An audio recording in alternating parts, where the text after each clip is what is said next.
What about Anne? He knows how to have a good time, and how to make the fellow with her relax, have fun too. Yes, that's what a boy likes. He wants to know he's appreciated. Anne would be fun on a date. So Woody decided he'd ask Anne for his first date. But just how should he ask her? And what if she refused? No, it won't be easy asking for that first date.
Good evening, ladies and gentlemen, ladies and gentle thems. My name is Gregory Crafts, and I am your Dungeon Master this evening. I'm so glad to have you all here. Shout it out in the chat if you're watching us tonight. I know that we've got amazing Otto123 chilling with us on Twitch at Mastermind Adventures, twitch.tv/Mastermind Adventures. Thank you so much for joining us, Otto.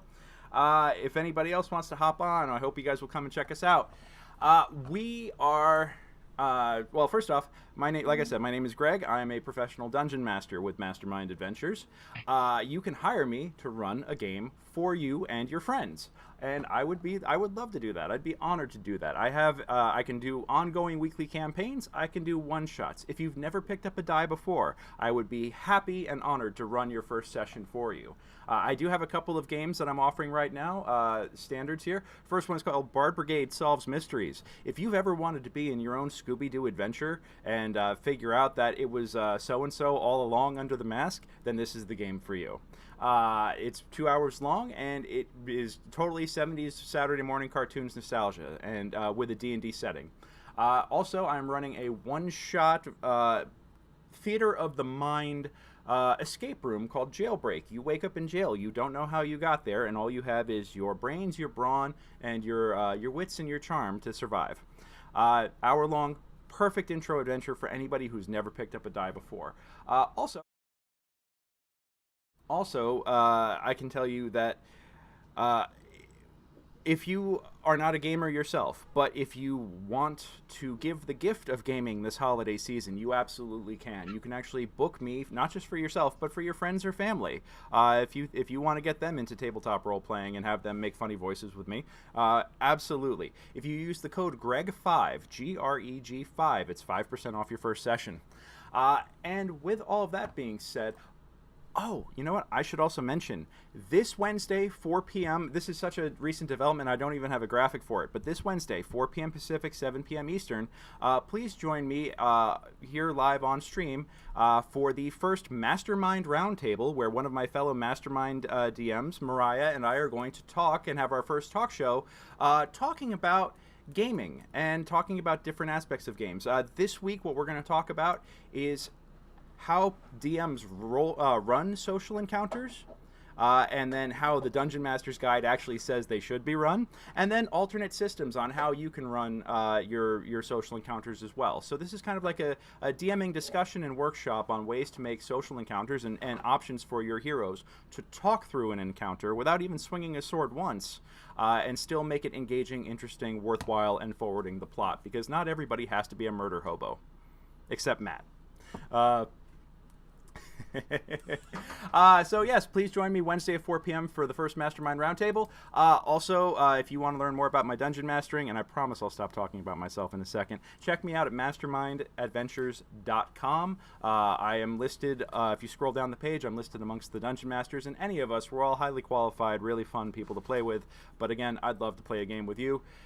Tonight's music, I want to give a quick shout out to my buddy Matt Richter and his band Auto Dealer.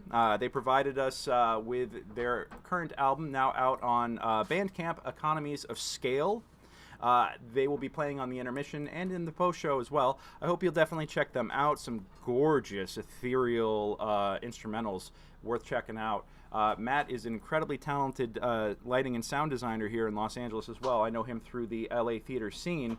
He, and he was so generous to give us usage of the rights of the music for tonight and on our archival stream. So please, if you got a second, check them out.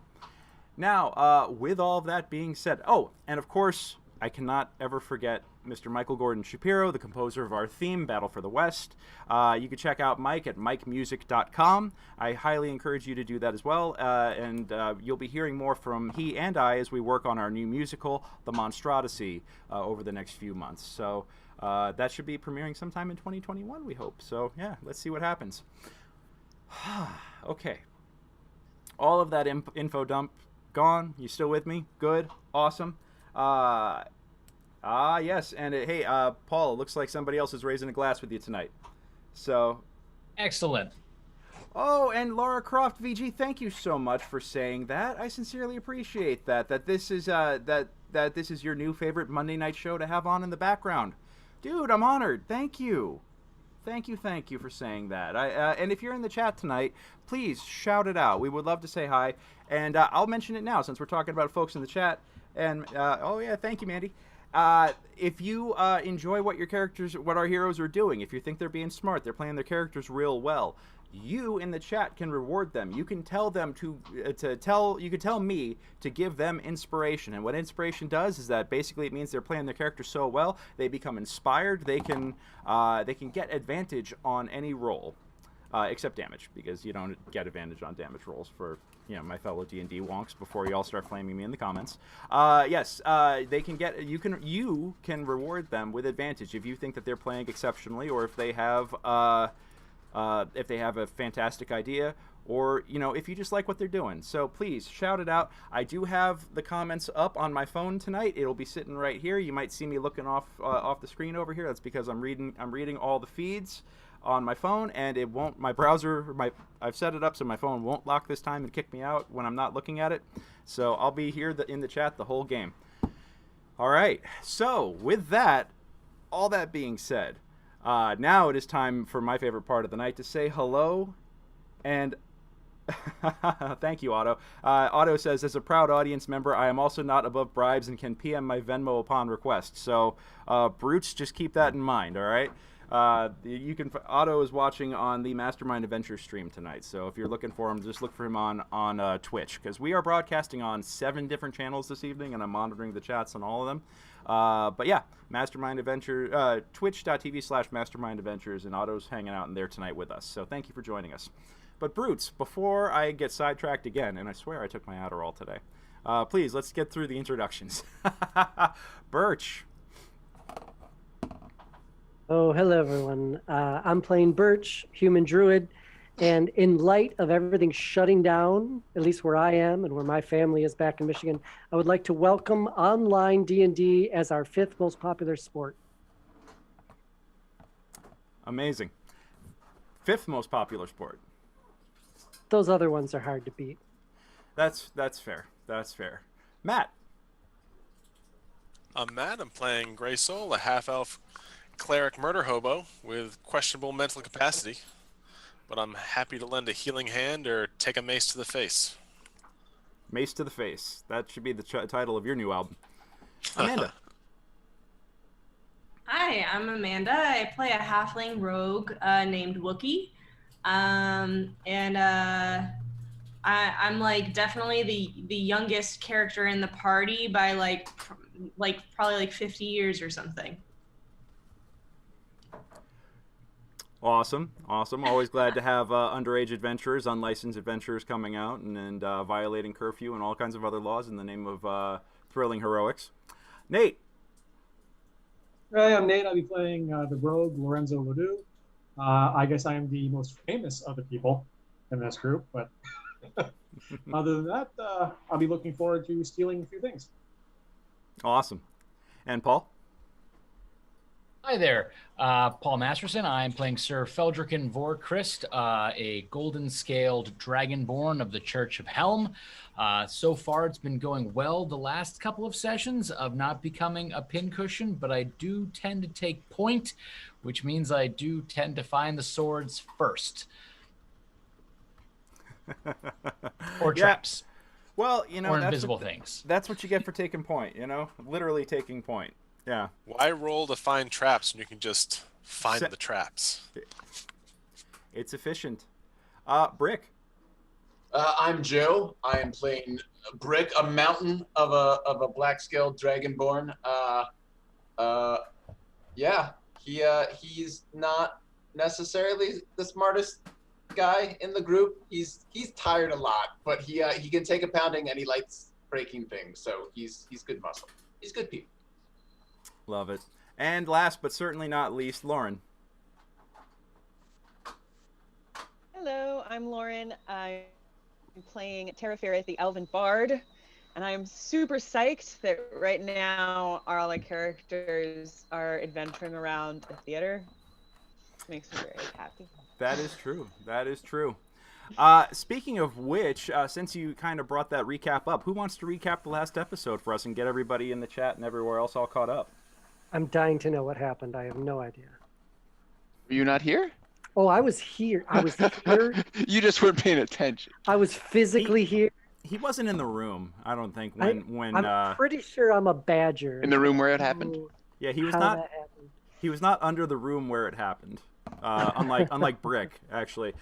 Brick, you did the intro last week, but would you like to do it again, or do we want to have Tara do it? Okay. So we unless someone else wants to go, I don't. Tara, do you want to? This recap brought to you by Scotch. Okay, so we have our sponsorship. So Brick, go for it. All right, so we are continuing to explore this underground city, formerly lived in by the gnomes who all disappeared about 75 years ago. They started vanishing, and they freaked out and they all left. So we are underground looking for a bunch of kidnapped people from the city. And we've been going through this underground city, and we stumbled across a theater with a trap door. And we opened the trap door, and there was this big old chest and this musical instrument, like pristine, just sitting there. And I thought, why don't I just jump down into this dark, foreboding room and grab this treasure that is clearly meant to be grabbed? And I did that, and then I got grabbed, and then I got knocked unconscious, and then nearly killed. And then my friends had to rescue me, but then we killed the creature, and now we're gonna get some loot. That is correct. That is, yeah. I mean, a trapdoor being trapped. Who knew, right? Who knew? Who knew? I mean, it's not like it's a dead giveaway. But yes, that is the room where it happened last week, and now we will pick back up. Now, tonight, unfortunately, we do not have one of our brutes tonight. Victoria Watson is currently stuck at work, who plays Cathar, our dwarven fighter, is currently stuck at work rolling out Christmas displays already. God help her. Oh, no. So unfortunately, she is not going to be present this evening to She's bring... doing the Lord's world. The Lord's work. If the country needs anything right now, it's some holiday cheer. Right. Oh my God, Adam.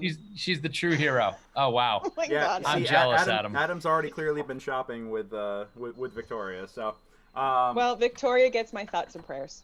Yeah, absolutely tonight. So unfortunately she won't be here, but I'm going to take the opportunity to make this session a little bit easier for me to run.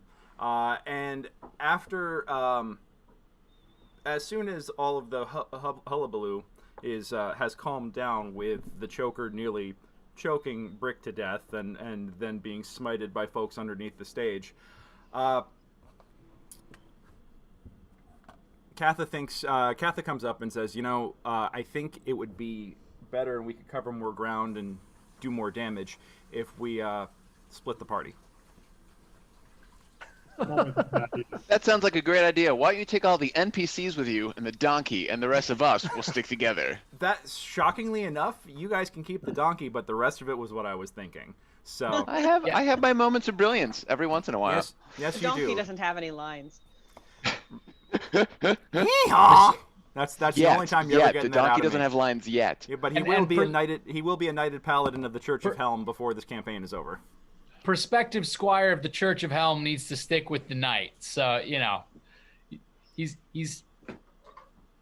with us. Yep.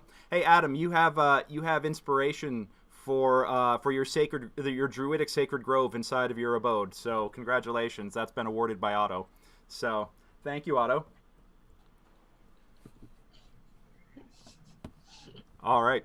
So with that, actually, and between the two half-elves, Feldrican and Fario kind of look at each other, and you can see like an unspoken discussion going on. And Felion says, "I'll stay here, but you go with them. Are you sure?" "Yeah, just let me know if anything bad happens." "Okay, well, you do the same." Okay. So Fario, the more martially inclined, gets his gear together and takes Keygan and Katha, and they start heading off in a direction to go exploring, to continue their exploration, I should say. And the rest of you have Felion here with you, looking about. Felion, by the way, is the one that has been dropping healing spells on y'all when the stuff is hit the fan. So you guys have a little bit of help here. So, with that, let us resume. And that also makes my life easier if I only have to run one NPC. I'm just. Does our half elf that's with us? Do we have Felian or Fario? You guys have Felian with you. He's the he's got the long dark hair. Yeah. Now does Felian speak Gnomish, or did we just also lose our only person fluent in language? Ooh, that is an excellent question. Felian does not know Gnomish. I was kind of thinking the same thing, that he has been kind of useful for some of this stuff. Just lost our wizard and our gnome in a gnomish city. Well, Keygan, yeah. But Keygan went off with the rest of the... you know, if you guys want to have Keygan stay with you, Yeah. I think you could arrange that. I think Terraferis suspects that Katha and Fario are off to have makeouts. All My right. goodness. We're going herb hunting. Can't wait for them to have to role play that whenever we join back together next week. Is it really a D&D session without like somebody doing a character slut? some sort of strange sexual tension? Yeah. I mean that's fair. Although I don't think that that Fario is into yeah, I think persuasion. I think Fario's a little bit more into Felian and vice versa. But hey, you know, he could be open to all comers. So yeah, I mean, I guess equal opportunity. I guess this is one of those situations where F around and find out really is the applicable. I didn't say it was true.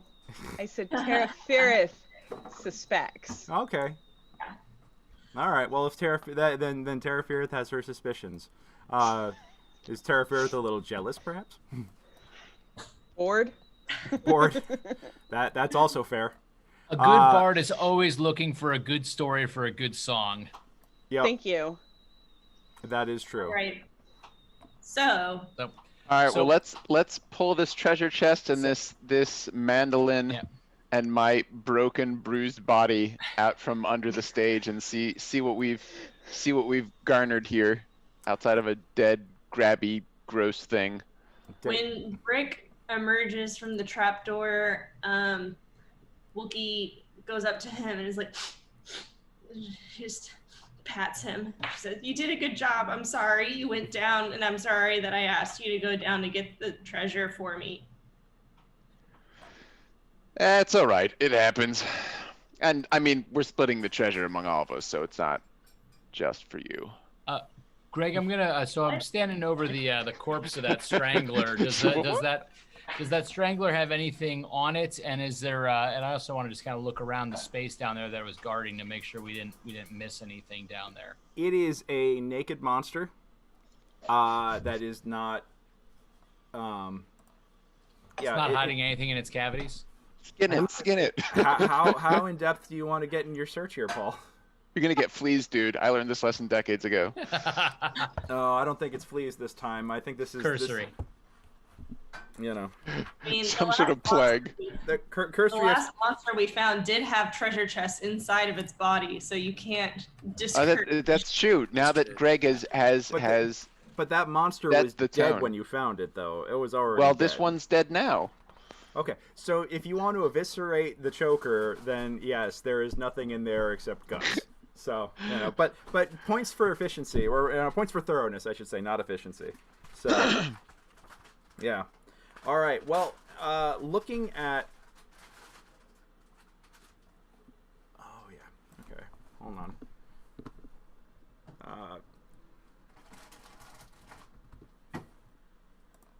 There we go.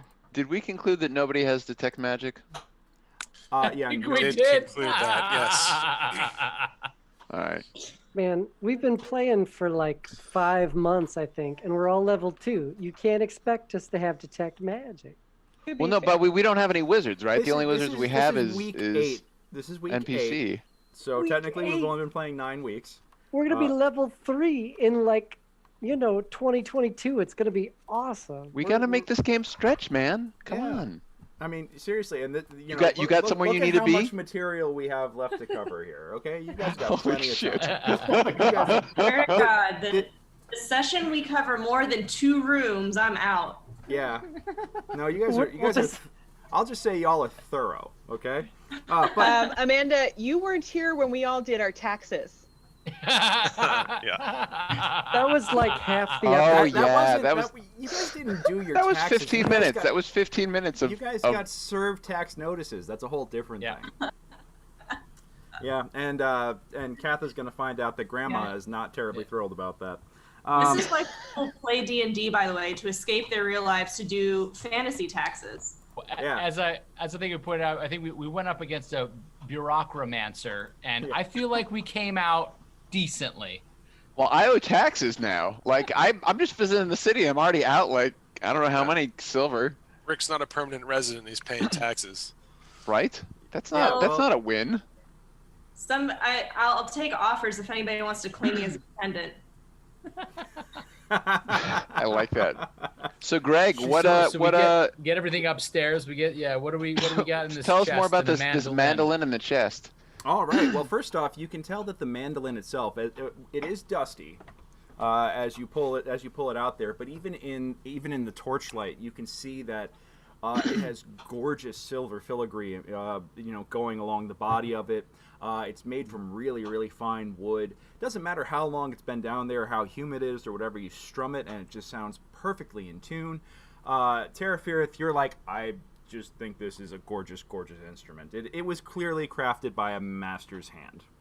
So, Well, I think it goes to Tara as the bard. Yep. She's going to be able to handle it and package it and protect it most efficiently of the group. So I'm just going to hand it off to her. I'm gonna play a couple little chords. Test it. Play a couple chords, make sure it's not cursed or something. Let's see if this it puts us all to is, sleep. That's probably when it comes out. Stairway to Heaven. No stairway.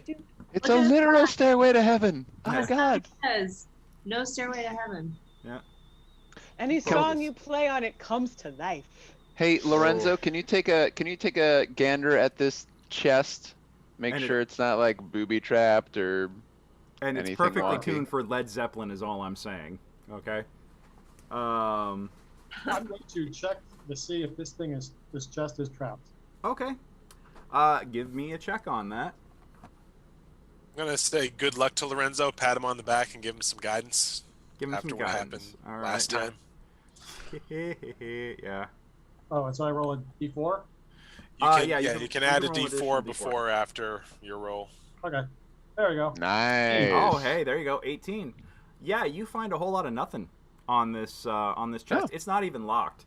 You're looking at it, and it's not even remotely locked. But I can tell you that this space under the stage is perhaps the rarest thing in all of theater. An open area that neither costumes nor props have found to store everything within a performance venue. I'm just saying, like, that doesn't happen. So you guys found the most magical treasure of all, open space in a theater. Are there mouse The real traps? treasure was inside us the entire time. Yeah. Are there mouse traps? There should be. But they're like ROUS sized, So, yeah. And they're not the humane varieties either, unfortunately. They're big ass snap traps, and it's like. Are they baited with peanut butter? Tons of it. Yeah. There's like All the theater spaces I've ever been in bait their traps with peanut butter. I will neither confirm nor deny that we have to do that at studio stage. I'm not gonna say that at all. But we totally do. Later, I do have a. chest. We use the humane ones. Okay, so you open the chest. All right, it explodes in your face. No. Ah, son of a bitch. No, I'm kidding. The trap was on the inside. All After all. along. The real trap was greed, kids. All right, so inside the chest, you actually find a fine, gorgeous-looking cloak, also clearly crafted by a master. It is, long blue with like a wave-like image on it. It's got, fine silver thread. It is of an incredibly high quality, and Who amongst us is magically inclined? Gray Soul, you're give me a knowledge religion on it, just for the hell of it. All right, knowledge, religion. Oh, pardon me, a religion check, because it's not knowledge religion anymore. You're going to hear me. For folks playing at home, number one, you guys, anybody watching the stream, you get to watch the DM's view of the live stream, so you're seeing a whole bunch of stuff that my players can't. Nice. And you're also going to hear me screw things up and mention 3.5 and version D&D 3 versions of things as opposed to 5th edition. We know I'm in recovery. It's fine. And I'm a recovering 3.5 player and DM. So that's is that a 27 or did you just roll twice? That's a 7 due to my scatterbrainedness. Oh, that's right. Religion is an intelligence check. Yes. And I got someone yammering in my brain about some random nonsense. Oh, that's so pretty. I wonder what dark gods that goes to. You know, that looks like the religious the robes affiliated for one of the evil gods of the ocean. I think that thing needs to be destroyed. If it's magical, you know, that it might just curse somebody and take them over and cause them to go drown themselves. You know, you got to watch out for people wearing that around pools of water. I'm just saying. You could do with that what you want. You know, you could do with that what you want, Gracehole. But that is something that you need to keep in mind. You need to be very careful about this. So. Wait, who says this, Keygan? No. Oh no, we're not hearing any of this. No one else heard that. I look over the cloak. I study it intently. Mm-hmm. I say, my friends, I think this is a cloak of drowning. Yeah, you put this on, you're going to be inclined to jump in the water and just, you know. Sounds like a great prank. Can I we don't need to put it on now, so we can just pack it away. And when we get back up top, because we're gonna need someone to look at this mandolin too. They're both super high quality, so either we can sell them, and while we're selling them, we can pay a wizard to do a check on them, and if it's bad, we'll just burn it. We should be able to check them at the Church of Helm. Someone there will be able to. Oh yeah, we probably won't even have to pay for that. That's like a insider membership bonus. Yeah, just put it in a bag for now. I'm not gonna use it. Not gonna hurt anybody. Gotta be pragmatic about these things. That's why we have Earl. Let's put it on Earl. Let's see if Earl drowns. Earl's earning his carrots. Oh Lord, are you seriously going to use the damn donkey as your test lemming? Oh no, I meant in terms of having somewhere. No, we do not. Feld. Yeah. Clearly didn't hear Brick make what was clearly a joke. Ha ha ha ha ha! We're laughing. I thought paladins and Feldrick's just standing there like, I'm not going to put this on the donkey. What's going on? So, saying who carry it. So we have not checked out this entire room, or is that the northern wall just outside of light? Right? Because we're in the smaller. We're not in the big room. We just moved into the theater. Yeah, I mean, it's you guys are basically on and around the stage right now. Sorry, I'm whispering a roll result to Paul here. So there you go, Paul. Check your. I'm looking at our map. Yeah, so we're in the northwest corner. We got stairs going up into sort of an oval room, or we can go back to the east to the major chamber room that leads off to a bunch of smaller rooms if we want to search for people again. I would like to check this wall up here. Okay. For any hidden passageways, because according to this map we got, there's rooms back there, and the last time we were in a room that was adjacent to a hallway, there's a secret door. Okay, not a problem. Before we get to that, I should also take my poor dead Joker off the map here, since y'all smote the ever-loving crap out of him. There is more stuff in that chest. I'm sorry, we got hung up on the details for the cloak, because it really is a gorgeous and fine cloak. But beneath it, it's all folded up nicely, and beneath the cloak in the chest, oh, finally you selected. Thank you. There's a small book, leather bound, very fine, with a lock on it, almost like. It's like a small portfolio-sized book, and yes, there is a leather strap with a lock on the face of it. Ooh, it's like somebody's diary. Let me see. I want to try to open it. Okay. There is also a long, narrow piece of yew wood, probably about 12 inches long. Yeah. Oh, that's a key. No, it's a stick. It's a wand and It's a a potentially key a I was stick. spell I was book. gonna say a wand and a Yeah. Yeah. But next to it is a 5-inch long steel rod with a rune on one end of it and notches carved in the other. And it's a symbol that you recognize. which letter? J. Ooh. There was a J at the entrance. No, J's the one we went into to find the room with the hole in the wall. Though I think we concluded that there could be more than one door with a letter on it. So, Yeah. but Well- the one J door we've run across has already been forced open. So we But have as you've J already and seen, Z sometimes you can find the keys. same letter on multiple doors. So Yeah. Right. Yeah, you- so it's you it's now still have- potentially useful, but yeah. there's nothing to backtrack for now. Yeah. All right. But yeah, you do have this this wand in hand, plus this book, plus the cloak. And I think Wookie was picking the Wookie's lock gonna on. take a Wookiee's gander trying at to pick the the. lock. Okay. Yeah, I'm gonna do the lock. I have D&D Beyond open on the wrong kind of browser, so I'm gonna do this the old-fashioned way. Gotcha. So just give Um, me a D20 plus your dex plus your proficiency bonus. Plus Dex. 13. 13. Okay. Yeah, no, this lock is really tough. This is actually a very, very fine lock, and whatever it's guarding and protecting is clearly worth important. It's Can I clearly take my important. dagger and try to just saw the leather strap off?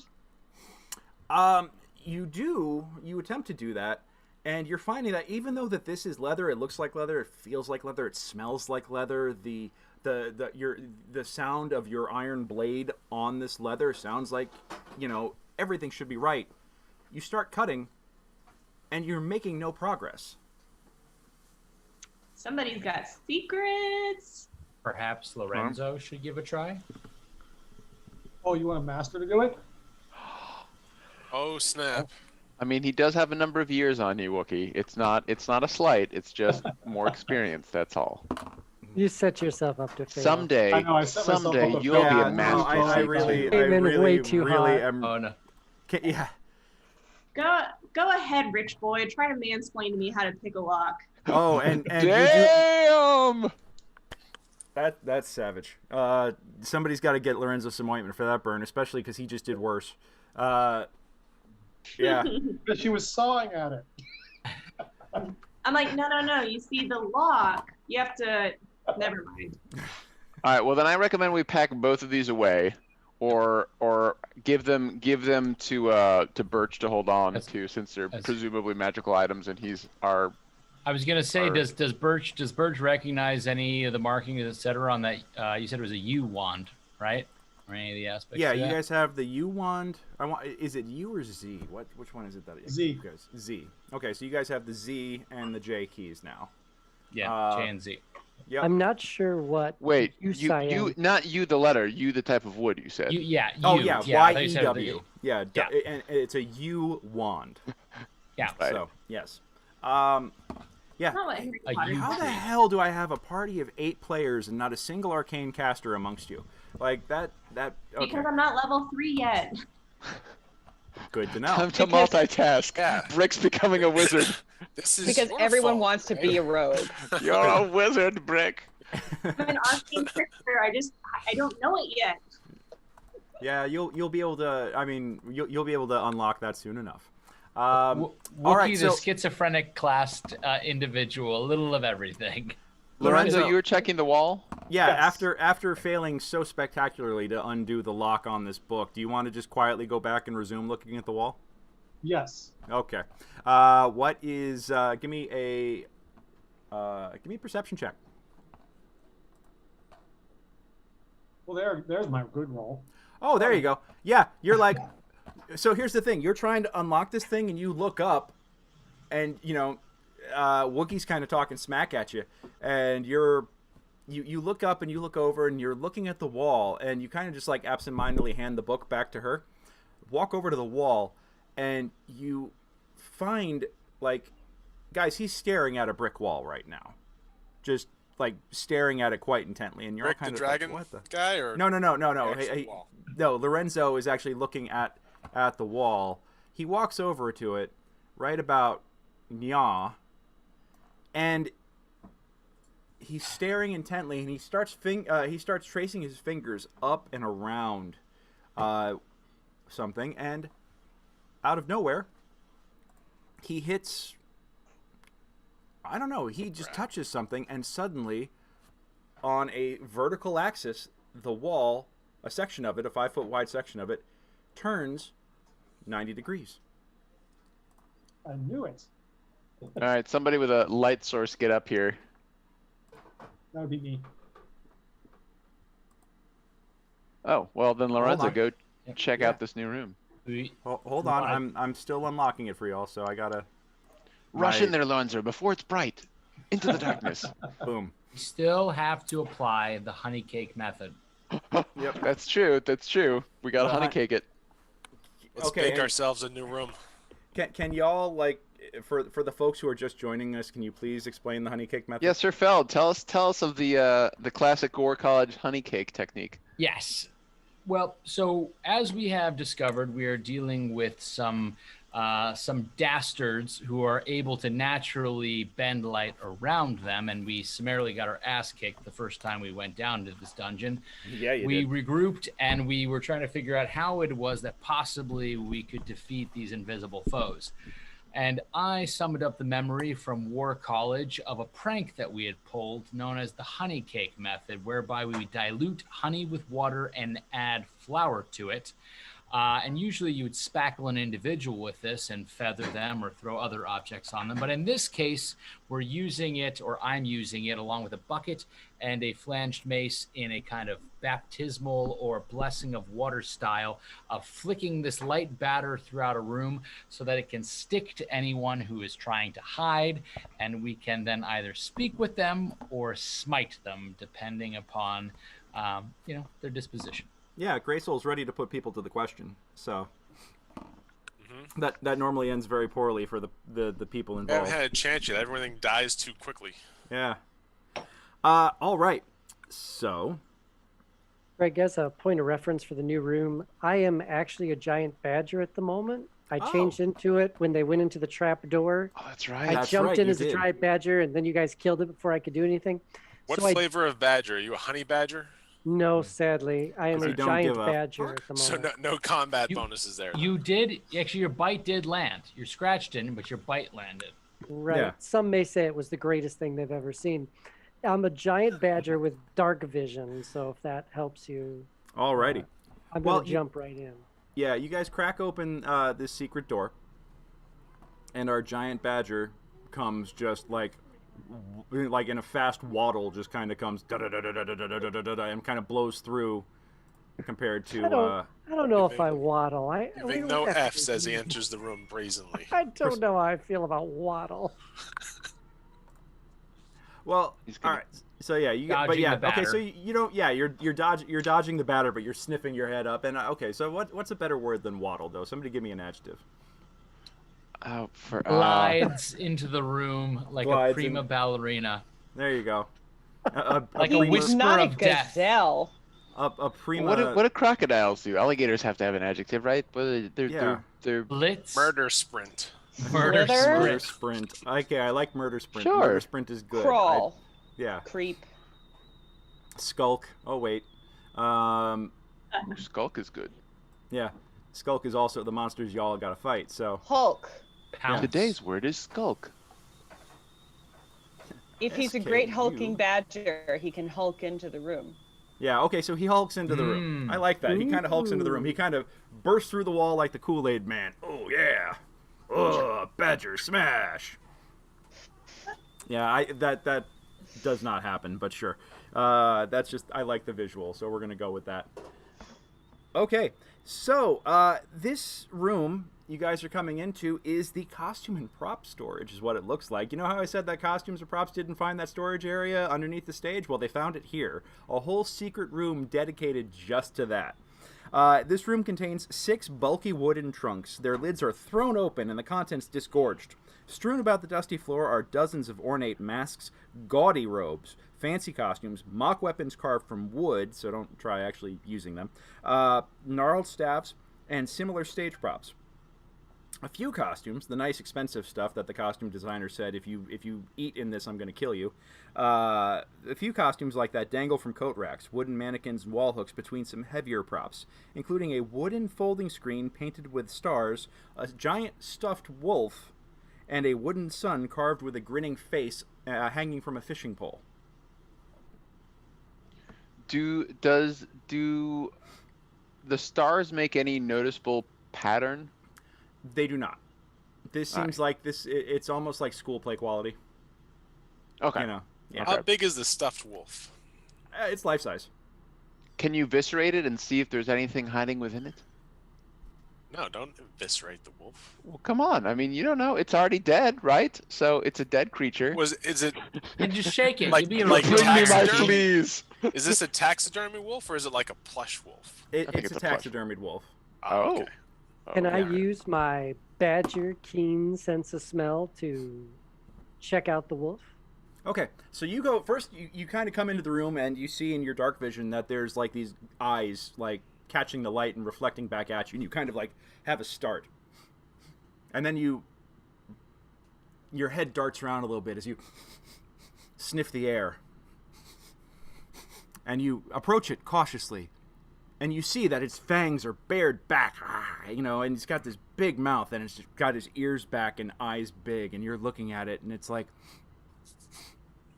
It doesn't smell alive. It actually smells incredibly musty for something, you know, like something's been sitting there for about 80 years. And you come up to it.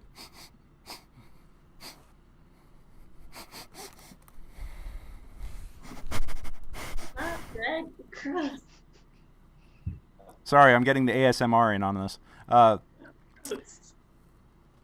And you realize that it's just a dead stuffed wolf, and as a badger, you don't give a fuck. So... I like that you role play me instead of having me roll. That was great. Yeah. Well, I wanted to just, you know, give you I prefer it. a My cinematic, rolls you are know. crap. Yeah.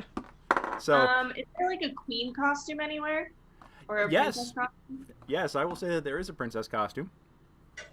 All right, we'll steal it. All right. She is in rags. I mean, it would be an upgrade. Is there a +3 armor costume somewhere? Yeah, there's a piece of cardboard that's cut to be like a breastplate, and it says +3 painted on the front of it. So Nice, I'm grabbing that. Well, I'll take the Vorpal wooden it's sword. gnome sized. Sorry. Damn it, I knew everything was going to be gnome sized in here. Lorenzo, do you want to, since there's another room right next to us, to the west of us, do you I want was to gonna check say, and keep the wall see if there. Can there's I- another, either in this room or out in the main theater room? Can I also get just like a round of perception checks in this room in general, real quick, in the costume storage? Sure. Yeah, totally. And Greg, I guess for what it's worth, since I was looking for a costume, can I just say that my perception is like specifically for the costume racks? Okay, so yeah, you go combing through the costume racks, and yes, you do find you do find a very pretty princess costume. It's 80 years old and it smells musty, but it is pink, and it's got like the pink bodice and a pink frilly, almost like what's the mesh pink tulle scarf skirt, and then it's got the puffy shoulders and the big pointed hat with the Oh my god. the tail coming off of it. Yes. So I'm getting the sense that none of it's us like are noticing anything. Bismol pink. No, hold on. I'll get to that in a second. Yeah, But yeah. I wanted to put this out. Tell me of this. Yeah. Oh damn, Tara. Okay. I know. I'm just walking into like shelves. Yeah. It's like Steve is dunk. So much let for me my tell you, dark vision. Lorenzo, as you're walking around, you actually do see yet another sliver of light through in a wall, and you're like, oh wait, I know what this is. So yeah, right about here, you see another outline, and actually the wall is also tilted like cracked in a particular direction. So this one looks like it's a little bit more of a giveaway. Okay, I'll point this to people and try to move that to the side. Okay. So you're gonna open it up. Yep. Alrighty. Yes. Another segment of wall turns 90 degrees, and there are passages. Or, there you can make passage through either side. So, come on. There we go. I let other people go in first because I'm generous like that. Such a gentleman. Respects the honey cake. Right. Okay. So with this real quick, guys,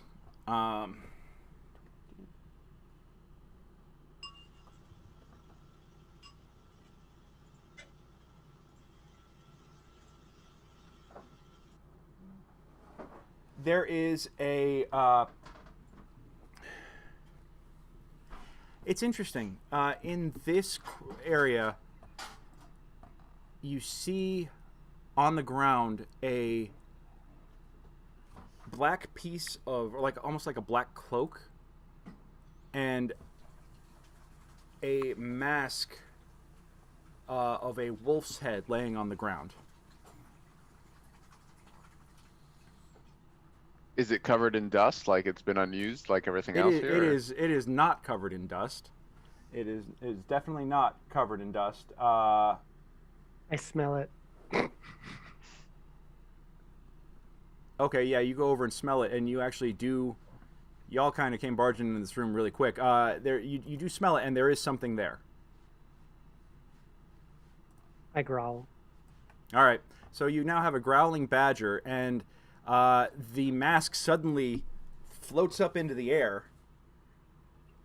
and the cloak with it. You can see that it's almost like dark black wolf skin that is wrapping around a figure that inside is invisible. Honey cake it. And the mask and the cloak come flying off and hit the ground. So with that, Honey cake it. if you would like to roll some initiative. Honey cake in the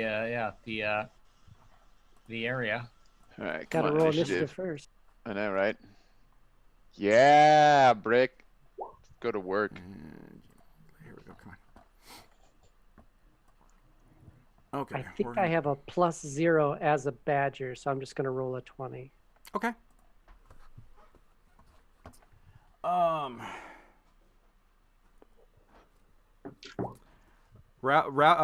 Amazing Otto says Rowdy from Scrubs, and I'm afraid I don't get the reference. But I think that message came in right when I was doing my honey badger sniffing everything. I think it was before Rowdy is their stuffed dog. Oh, got it. All right. They have in the apartment. I'm doing a rewatch with their podcast that they're doing.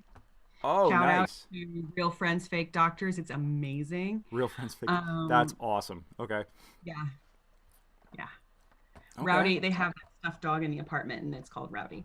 Aw, I love it. Yes, very, very much like that, except a wolf. And horrifying. Yeah. Okay. Am I really going first here? That's yeah, no, sorry about that, guys. Hold on. I'm trying to get my browser to cooperate, and it doesn't want to. Here we go. Okay.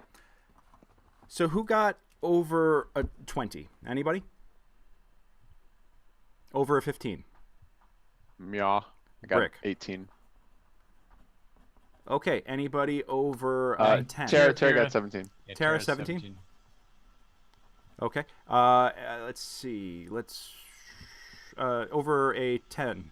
Over a 10. Anybody? Fel, what'd you get? I got a 12. I think Wookie got a 12.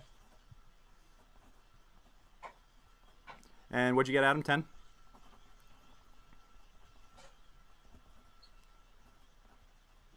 Adam, I think Adam had Oh, a 10 for the sorry, badger. I just had a 10. Okay, and then 5 are over. Actually, the only people we're missing are Lorenzo and Graysoul. So what'd you guys get? 5. 5? 4. Just gonna hang back and watch things unfold. Okay. Yeah. All right. So, Brick, you see the cloak and the mask hit the ground. Do I? Where exactly was this door? I mean, I'm happy to see it because it makes my life easier, but sorry about that. Then you're actually still in the other room unless somebody was yelling something, I don't think anybody is yelling anything yet. So yeah, the door is over here. The room is well over... then, not recognizing anything happening yet. Let's say I just sit on my action. Okay, I can still do that, right? I can wait till the end of the round and. Yep. Okay. I would say that you see your friend, a badger. Oh, that's right. The badger was growling in the other room. Yeah. All right. Well, then I will go in the other room to see what the badger was growling about. Mm-hmm. I am physically growling at a thing. Yes. Which? All right. In whichever direction. So he's clearly growling at the mask and the cloak on the ground. Yes, that's what it looks like. Yep. I'm gonna give myself a perception check to see if I can figure out what's going on. Well, you'd also see where is it, Greg? Because you would see I saw it fall away, so I'd be standing at a battle ready. It's back here in the bottom left corner of the room. Okay. Then not knowing exactly where it is, we're just gonna take a wide swing. Well, here, let's move down 1, 2, 3. Yeah, we've got more than enough movement. So like chunk. And then we're going to swing blindly in the area that I think that the thing is in. Give me an attack roll with disadvantage, please. All right. So we just roll it twice, right? Yeah. Doink. Doink. Oh, that's one. Let's try that again. And bonk. Okay. Whoops. Oh, well, a lot. Okay. All you do is win. I mean, so that 15. I mean, that hits. Yeah, you actually connect with something solid. All right, let me damage this. So that's 4 attack rolls, right? Oh yeah, no.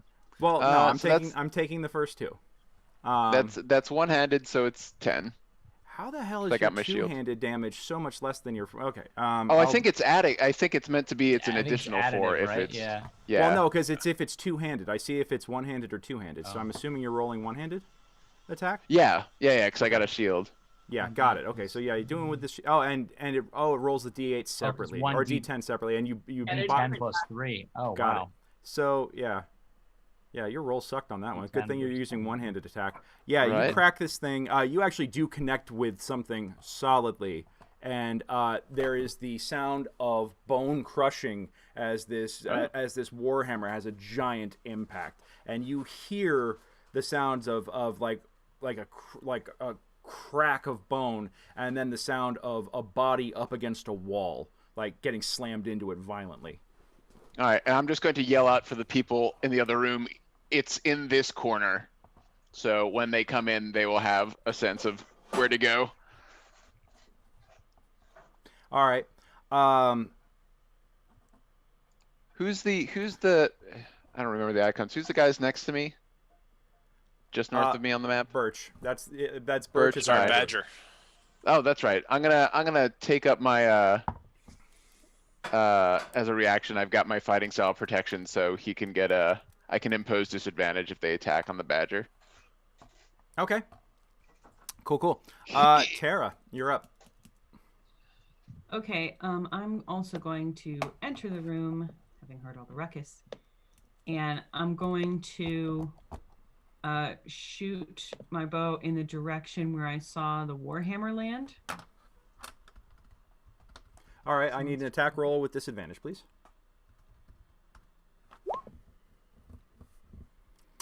Okay, so yeah, the arrow goes solidly into, bounces off the stone and clatters to the ground. About right. Yep.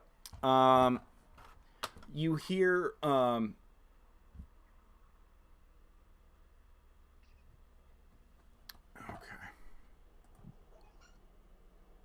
what is the...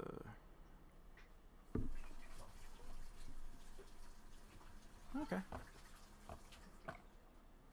Good.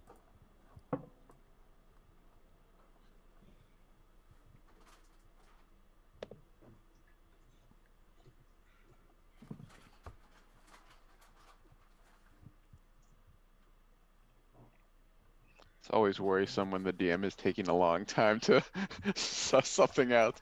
Okay. And You you're all guys- dead. No.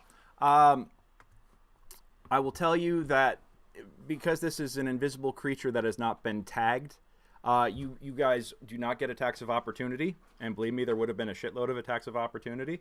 But I will tell you that Fel, you and Wookie both feel something like rush past you, and actually kind of like like almost like shoulder you by accident as it's scrambling to get out. Okay. And yeah. Are there any? Do we see any exits that are not blocked by bodies? Oh, that's right, because Tara is actually standing in the... Tara, I need an opposed strength check. I'm right there too. Right behind. Well, but it's going to catch you completely by surprise. So give me a strength check, Tara.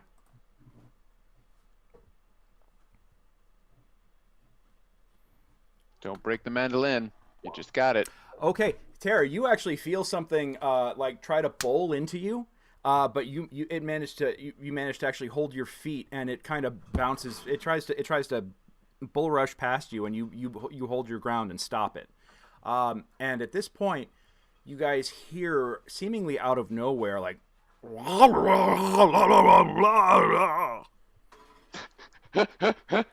a minute, I'm hearing that in real that's- space, not in my head. That, I mean, you're not sure about that, but everybody else is hearing it too. So Are we hearing this from another area, or we're just hearing it from within the room? No, you're hearing that from right in front of Tara and Graysoul, Gotcha. right next to you, Gotcha. Graysoul. Yep. Yeah. Pretty impressive considering my strength is -1. Yeah, I rolled shit on that, so you lucked out. But it was closer than you might think. But I had a terrible roll, so. Yeah, so you hear that, and it almost sounds like crying. It kind of goes from like to the.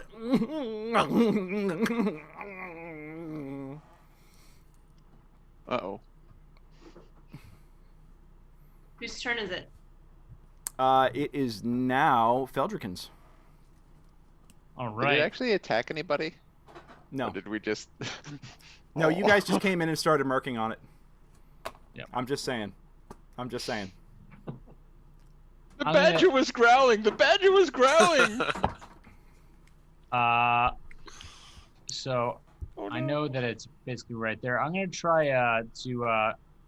Can I try and both flick, batter, and basically do a subduing grapple, or is that one or the other? I will let you kind of like batter it.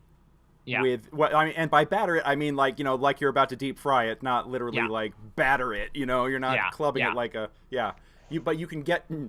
You can pour like honey cake solution on this, and what it slowly reveals as you take some of the mixture and pour it is you actually see slowly as you kind of just dump a bunch on there, you see like a creature with its hands up on its knees, and now it's like its head's whipping back and forth because you're literally pouring flour and honey and water in its face. But it is placating and surrendering,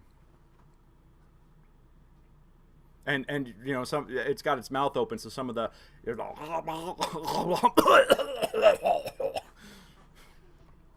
I shouldn't be laughing. It's unkind. Gotcha. I think I've got some. So if it's kind of subdued, can I try and bind it with some of my rope so we can have a civil conversation with this individual?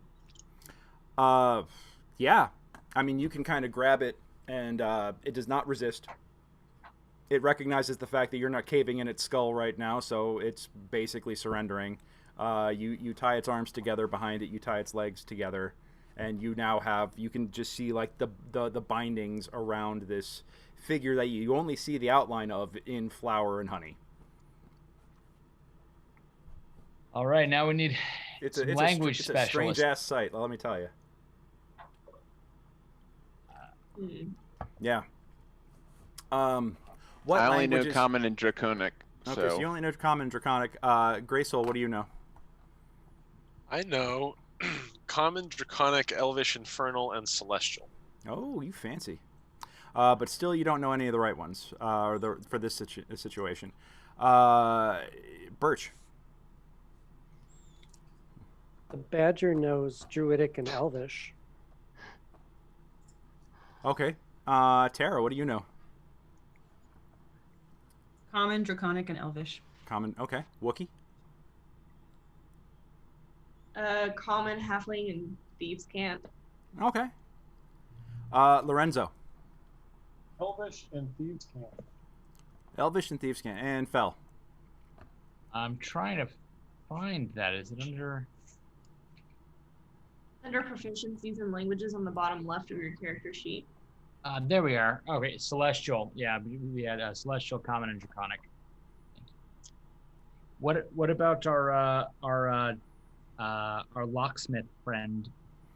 I am trying to load up his info right now so I can verify that what he speaks to. Let me see. Or considering that you still have Felion with you. Felion, yeah. Oh, and Blake, I definitely see the messages that you're sending me, and I have it set up a little differently, is all I'll say. But I do appreciate the feedback that you're sending along. I hear you. I see you. There's an intention behind this one. Oh. Yeah. Oh no. We've got some fans. Nothing ominous there. Yeah. Okay. We've got some fans. Played this campaign before. Yeah. All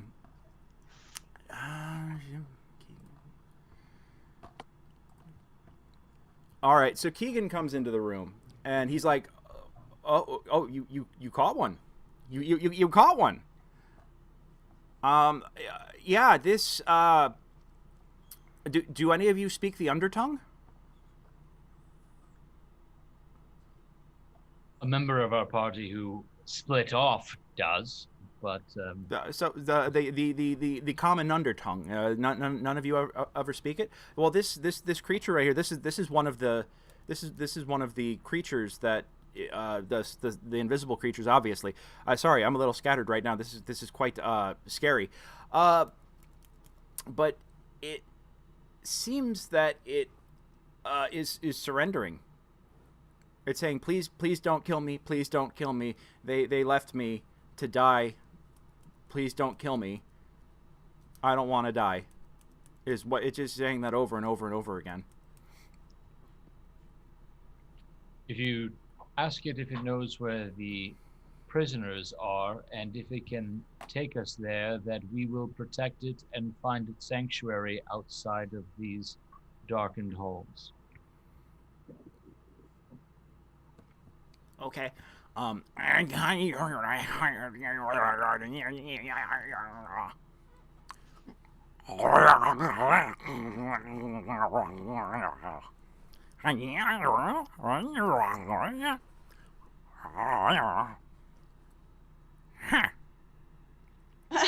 can just do this for 2 more hours. That'd be fantastic. This was the episode we surpassed all other D&D streams. Well, you could see that Keygan's got a very puzzled look on his face. He says that he doesn't know where they're keeping where the prisoners go. He said that he's been here by himself for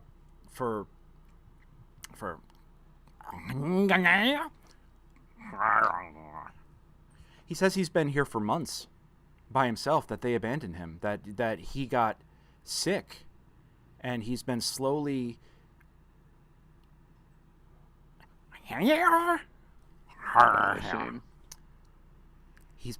vanishing. Yeah. They can see back. each other. They can see each other, and he's been slowly vanishing. And Keygan just like backs the hell up. He's like, nope. Yeah. So he's sick? This one. Can you ask him? Yeah,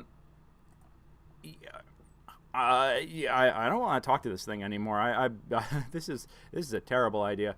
And yeah, let me put him on the token layer just to make it easier so you guys can all see him. he's like Keegan's like I don't. This thing is sick with the vanishing, and it's slowly disappearing, and it thinks its time is near, but it's begging for any kind of help that we can have to offer it. I think that we need to offer it some mercy. Would this be considered a cure disease at all in terms of a magical laying of hands? You could try. You could give it a shot. I suspect if it was that easy, they would have well solved it 75 years ago. But I mean, what else do we have? Like, I don't know what else other than us going back to the surface and going to a couple temples or something. Like, I don't know. And even then, as soon as they find out that he's suffering from the vanishing, I don't think anybody's going to let us in. I thought we were gonna. I'm so confused. Can I roll a? I mean, this would be. Would this? I mean, well, I didn't really know about it, so I don't know if this would be in history at all, of anything that paladins would know about, kind of divine laying of hands healing, or not. Vanishing. Is the vanishing like a thing that people know about? What's the vanishing? Can I asked Keegan that. The vanishing was a plague that swept through this enclave 75 years ago. It forced all of the gnomes out. It seemed like people just started fading from existence. They'd start out just kind of like, just they just slowly, like a gradient over time, faded away. And honestly, if this thing's been here for months, I'm surprised it's lasted this long. Because sometimes it could take anyone days to weeks to fade out of existence. But normally they would just fade away, and then everything that they were wearing would just collapse. And we never managed to find any sort of cure or treatment for it. Is it contagious? We never really figured that out. Ultimately, everything that we tried, or everything that I was a child back then, so I remember coming down here once in my lifetime before it was abandoned. But the city was abandoned, or the enclave was abandoned, and everybody else, there were plenty of survivors who made it to the surface. They made their way to other cities. Some of them stayed in Cauldron, but most left because of the trauma of all this. And they didn't want to stay so close yet forced to be so far away for their own safety. But we prayed for guidance. We tried arcane rituals. We tried potions and salves, and nobody ever really figured out what caused it or how to cure it. And the paladins laid hands to no effect? The paladins laid hands to no effect. I mean, you could try it now, but I don't see it working.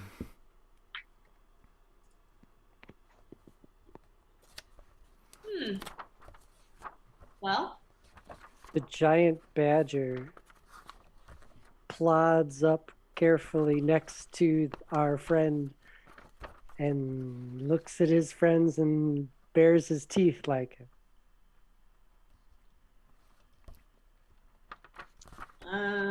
yeah, I agree with the badger. Do we just kill this thing? I mean, if there's not I don't know. We could ask it to come with us, but I don't know what we would get out of it.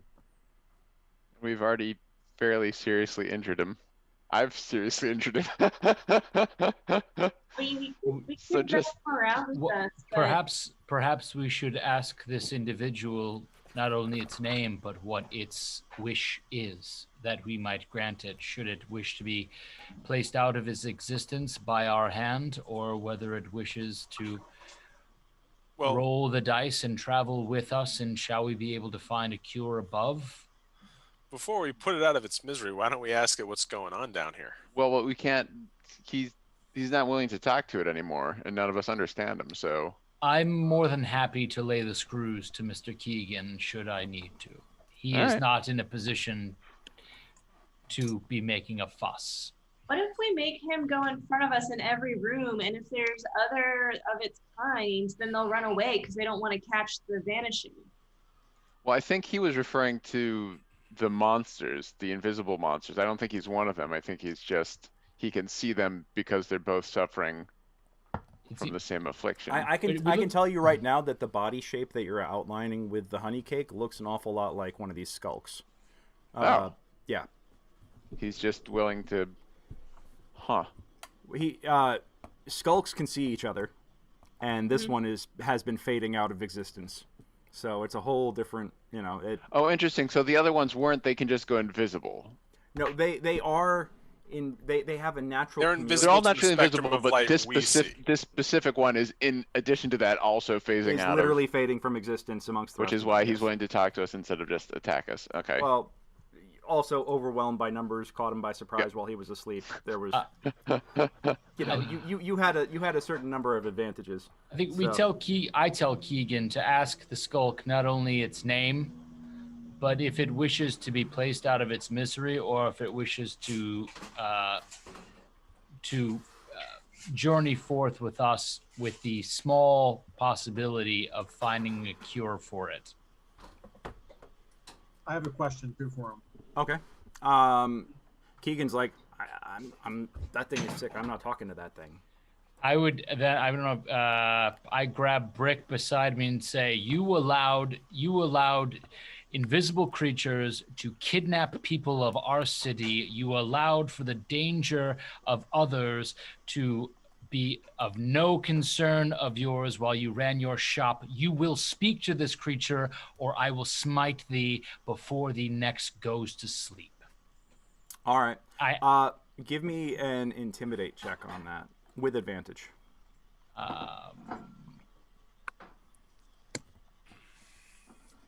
This would be a terrible time for your voice to crack. Oh yeah.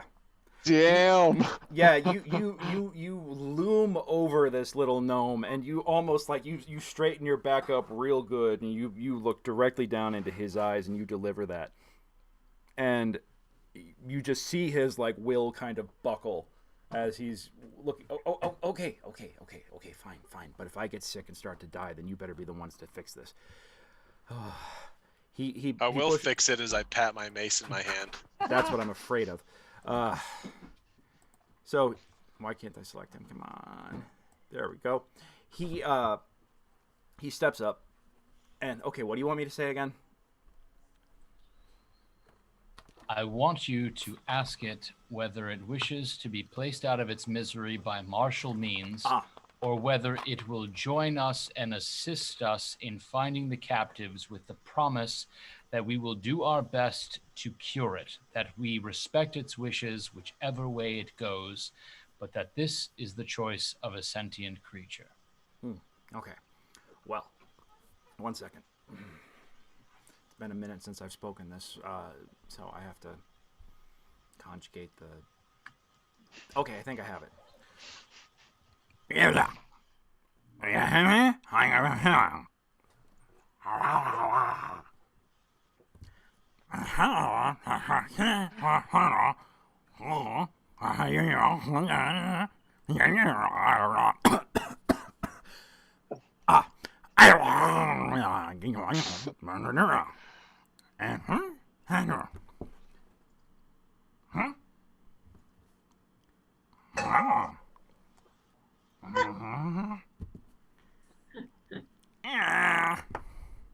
Jesus Christ.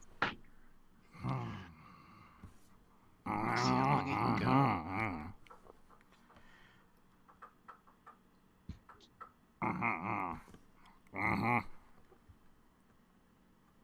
We've been in 2 closets today.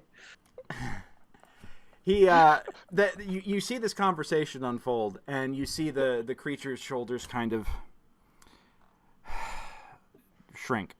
Feld, do you want to give an insight check? Yes.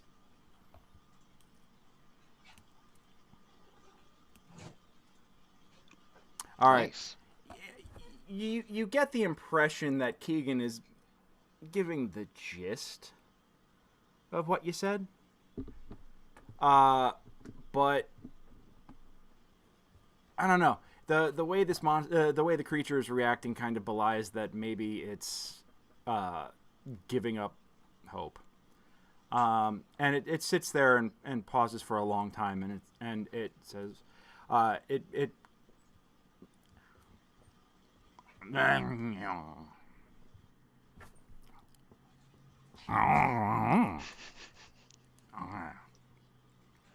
he says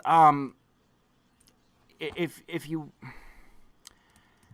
he says he doesn't know anything or know where anybody went. He said that he picked up a stick, and then after that he started to fade away.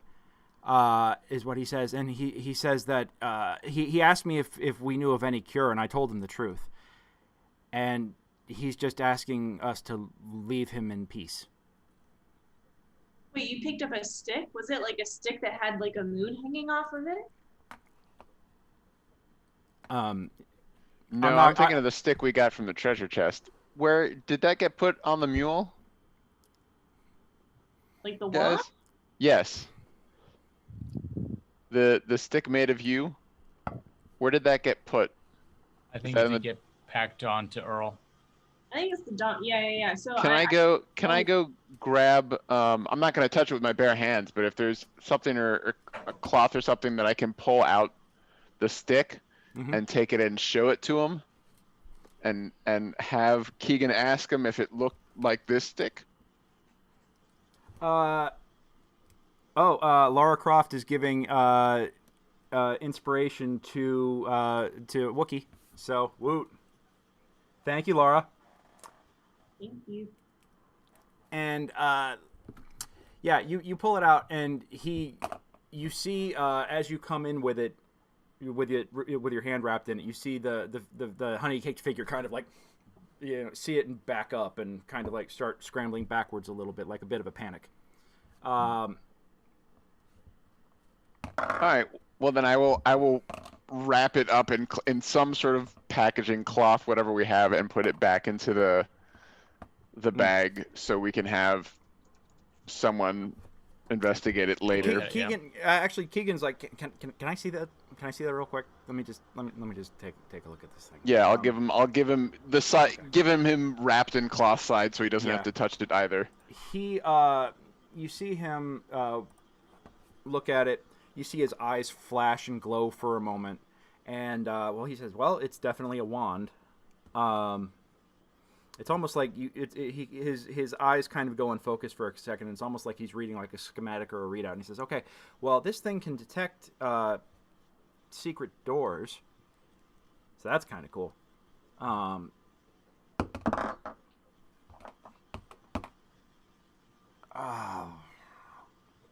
Yeah, there's something weird about this thing, but I can't put my finger on it. It's just, there's something wrong with this wand, is all I could tell you. I would say that we should not use this. That sounds like a good idea. I'll take it back from him. I'll wrap it up in cloth, put it back in the bag. Mm-hmm. Clearly denote to everybody that no one is to touch the wand until we can get it maybe back to, one of the temples and have some. Bad Badger. Yes. No fetch, Badger. No fetch. You touched the butt. I look to Keygan and I say, relay this as simply as you can, please. If it wishes to die alone, we shall leave it at peace. If it wishes to make its life end gloriously and perhaps helping others, we implore it to help us. Okay. My throat's starting to hurt, so I'm not going to do that anymore. Yep. But you don't need to. Yeah. But he relays it, and after a moment, the figure speaks back, and Keygan says, he says, I don't know much, but I'll do what I can to help, is what he says. Yeah, sounds good. All right. Let's continue on. All right, so we can. I'm gonna take my healing potion and place it on the ground, and tell Keygan to tell the creature that this potion is to help itself heal itself, and that I believe in it, and I thank it for its faith in helping others. Keygan relays that, and the cult kind of comes back and says, first off, picks up the potion. Second off, drinks the potion, and seems like a little restored, but then is like, Keygan says, "Oh, he's not planning on coming with us, but he said he'll answer questions." Oh. I'm going to show him the map that we have of the city here and ask him where these people who did this or abandoned them, where could we find them? All right, let's pull up the map that you have so I can see. There we go. The map is Jzadirune. Show it to everybody. Pardon me while I figure this out. We're in that northwest corner. Yeah, you guys right now are, about here-ish. And actually, technically, you are here. Oh, and also in this room, I should add for you guys, there is a gear door in the northwest corner from with a Keygan identifies it as the gnomish letter U, like under. Not like you, like the wand. And the skull is looking at this and is... You see, he actually kind of snatches the map and is looking at it and turning it and kind of shrugs his shoulders a bit. And then points to... hold on, let me just confirm this real fast before I do anything else. Actually, you know what? Looking at what time it is, this is the perfect time for a break. I'm going to leave you guys all on a cliffhanger. Dun, dun, dun. Dun, dun, dun. Perfect planning. Yeah, perfect planning. So we're going to come back in 5, and then we will find out what the skulk says.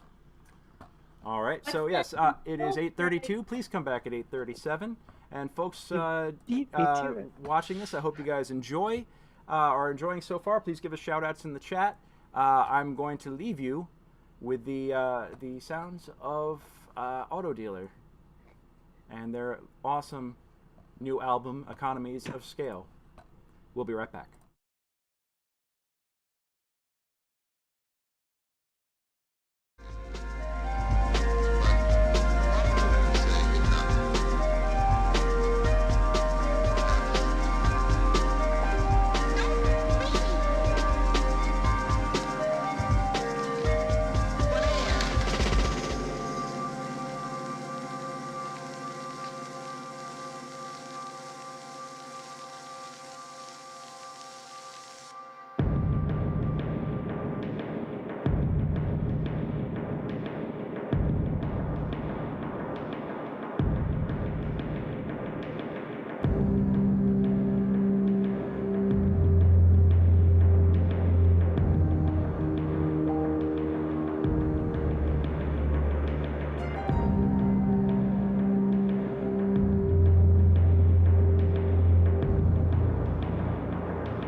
All right, and we are back, folks. Thank you so much. I hope you guys all enjoyed your break. I know I enjoyed mine. And I have an answer for what the poor dying skulk says.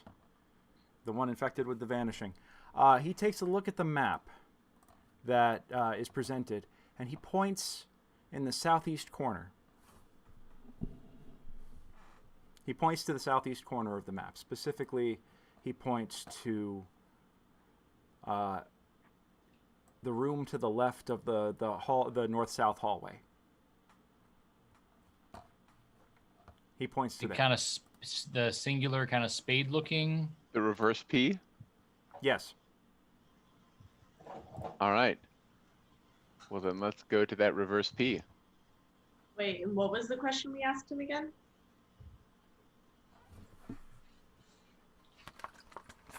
I believe we asked him where the people were that had left him, had abandoned him, where they were. Okay. Yeah. All right. Before we go, I asked Keygan to ask the creature to convey on my behalf, to ask his name, that I might offer prayers to ease its passing. Okay, Keygan grunts at it in Undercommon, and it replies back with a simple "oh." And Keygan looks at you and says, he says his name is "oh." There isn't really a translation to that in common. Fred. All right. Gotcha. Well, I guess we can. I guess we can't backtrack that much, anyways. It's just gonna be where we can find open doors. But I guess we can either try going back into the theater and going north and seeing if the doors up top are unlocked and looping around that way, or we can go back south into the main room that we came from and try to keep going south. Real quick, we asked him, just so I'm clear, we asked him where his compatriots are who abandoned him. Can we ask him if he knows about the prisoners? He said he didn't earlier. Okay. Yeah, he said he didn't know he's been abandoned for several months. Gotcha. Did he find anything else interesting down here in the months that he's been alone? Or actually, yeah, we should probably ask him if there's a treasury or anything that we should know about to help others. Yeah. He made it, or there's a conversation, and he actually, you know what? Role play it through. Role play it through. If you guys have more questions, feel free. But you remember, you have to have Keygan translate. Right. My question is basically, in the months you've been down here, have you found anything interesting, surprising? Keygan translates it and comes back and says, like a plague that makes you disappear and kills you. Touche. Any creatures that we should be wary of, other than your compatriots? He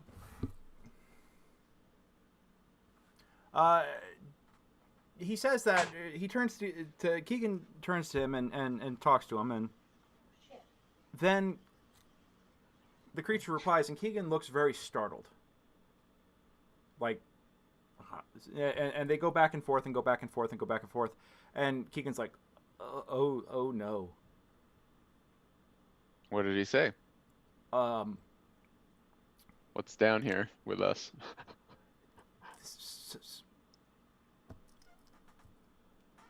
Oh, he's sure. Okay. They have found the automatons. Like mechanical golems?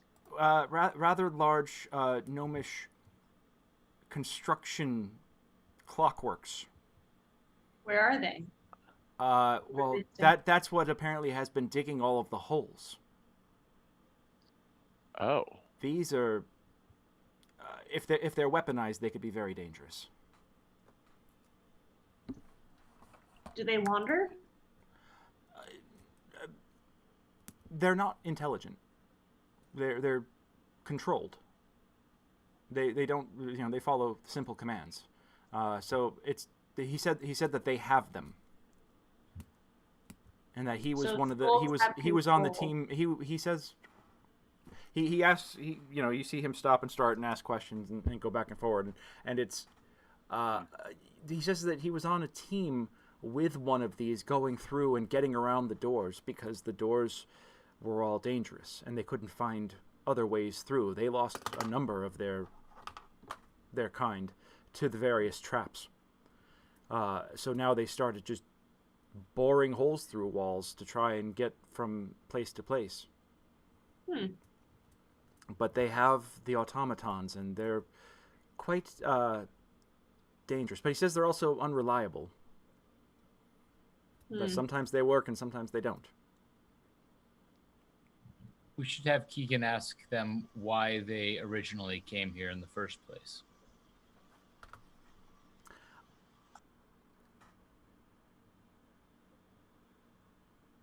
Okay, well, he just says to me that he said he's trying to. You can see that he's going back and forth trying to get a comprehension of what the answer is, and he's quite frustrated. Yeah,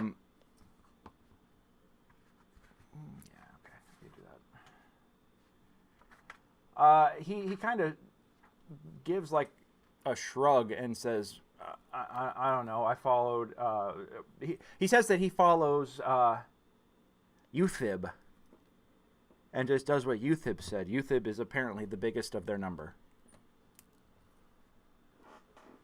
Biggest soul. Okay.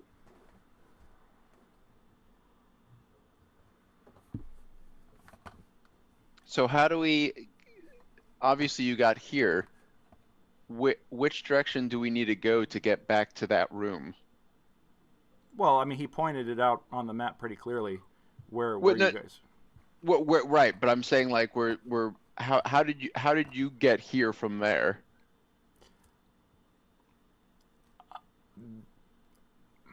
He says if he doesn't give an answer, we can just wander. Well, that's fine. He says that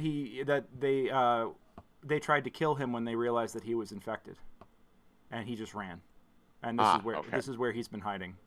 Okay. And then I just wanted to Keygan to ask him if they've discovered any or used any particular room as a sort of treasury or loot gathering location. 1, 2, 3. Again, he just kind of points to that same spot on the map. 2. All right. Well, yeah. Worst case scenario, we'd have to go through 2 doors if we go south and then east, and 3 doors if we go north and then east and then south. So I'd say we head back the way we came and see if we can get down to the south, and then it's just one big open corridor to that room. Yeah, well, we can go back through the theater into that. Go south into the giant tea room. Keep going south. Yeah, exactly. And then we'll only have 2 doors. Yeah, like you said. Yeah, let's do that. Are we good to move on here? Yeah, I just want to give this room a once over to see if there's anything else in here. Yeah, I mean, let me see. Well, there's a cool wolf mask. Let him have his mask. All right. Just to give you guys like the description of the room, it says dead rats, broken bits of furniture, and debris litter the floor of this dusty chamber. A torch burdens in the sconce between a round door and a crudely burrowed tunnel in the west wall. Oh, there's a tunnel. Where does the tunnel go? Does the tunnel go north? I completely forgot about the tunnel on this one because it's not marked on the map that I put in. The tunnel goes, well, from what you guys can tell, it goes west. From our point of view on the Roll20 map? Yes, it goes west on. If you're looking at it on the map, the way the map is oriented, it's north, but it goes in this direction. Gotcha. So, yeah. It's still fewer doors if we go south, though, so... Yeah, that's fine. We don't have to do the tunnel. We can just go back the way we came. Okay, well. Wait, did this guy say he was trapped in this room? I don't think he was trapped. No, he said he fled. that they tried to kill him after they realized he was sick with the vanishing. I thought he got trapped in this room. I'm like, why was he trapped if there's a big tunnel right there to leave? Yeah, no, he's been hiding out here. So if I misspoke before, then that's the correct. Hiding out. Yeah. All right. Then let us make our way back from whence we came. Yeah. Okay.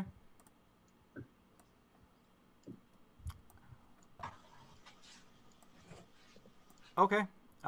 So as you guys go through the Great Hall of Dancing Lights, nothing new happens there. Let me see. You guys come up. You guys come up to the stairway that you went down earlier. Do you guys go through the secret door that was there? No, I think we're not No, going just all the way the- south. We're going up Right. this way. We're going up to here. I don't remember there being a door when we came down before. Well, you guys remember that in the side room off of the bathroom, you found the tunnel that you barely explored, and then you found the secret door in the northwest corner that puts you on this staircase right here. Ah, okay. Yeah, so we need to go up here and test one of these doors up here to get us into the south hallway, and then it's just a single door to get into that one room. Okay. So, real quick, because I see everybody moving all over the map right now, and that's totally cool. I do need to resolve these things individually, though, because there's the more you move around, there's a lot more stuff in play than y'all are aware of. So, I want to make sure that we're triggering everything correctly here. I mean, that everything happens correctly. Backtrack to the bottom of the stairs. We're gonna Everybody comes.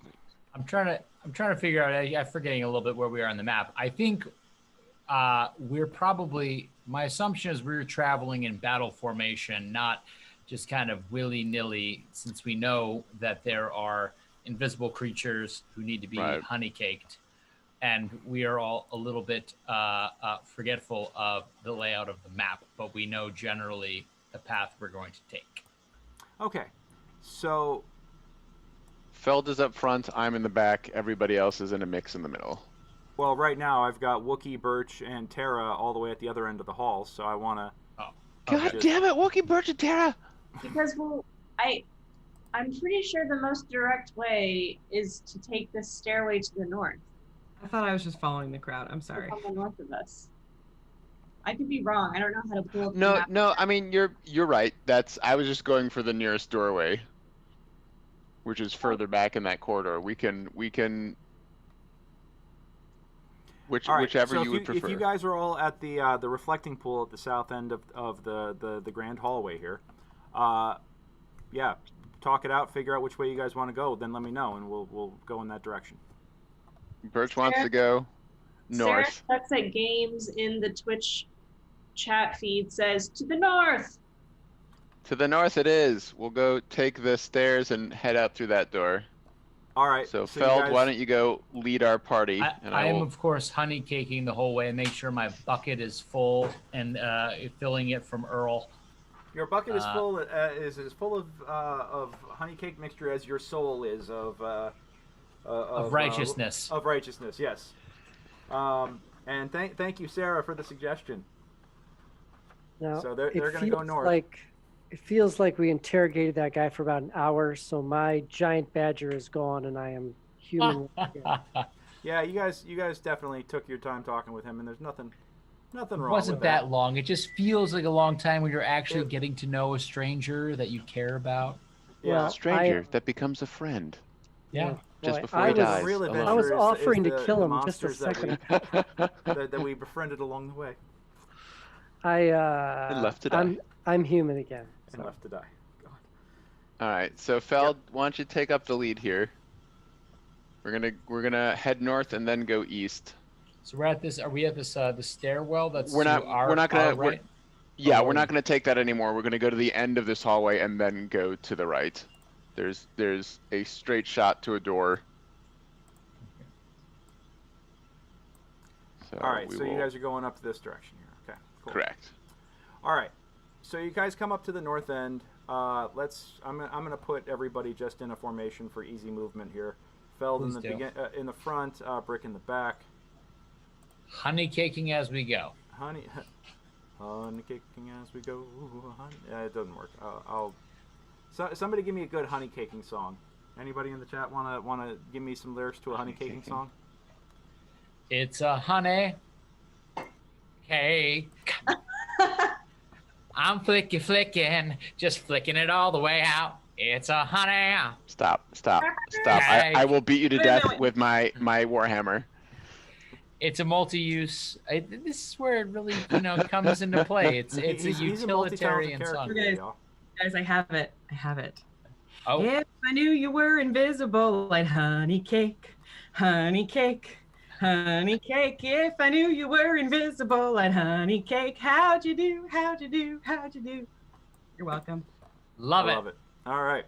So you come up to you guys make it up to the north end of the room. You turn right up the stairway, and sorry, my system is just lagging like hell. By the way, I ordered my new server today, so hopefully in the next couple of weeks I'll have all the parts in. I just need the graphics card now, but I have like every other part coming on order. So soon enough, I will have like a ridiculously powerful machine running this, so we won't have these lag issues, hopefully. Yeah. Come up to the stairway, and it's a hallway 10 feet wide. It doglegs to the left, and then straight at the end of the hall is another gear door.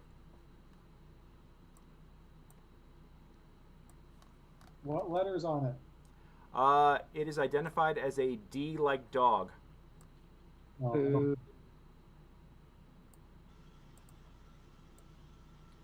And there's no, I can't notice, there's a lot of, I get you moving it around.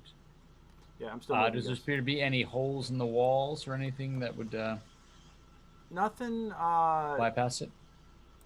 I mean, no, nothing like that. There's also an opening on the eastern wall too that seems to go into another room. As you come around the corner here, you can see that.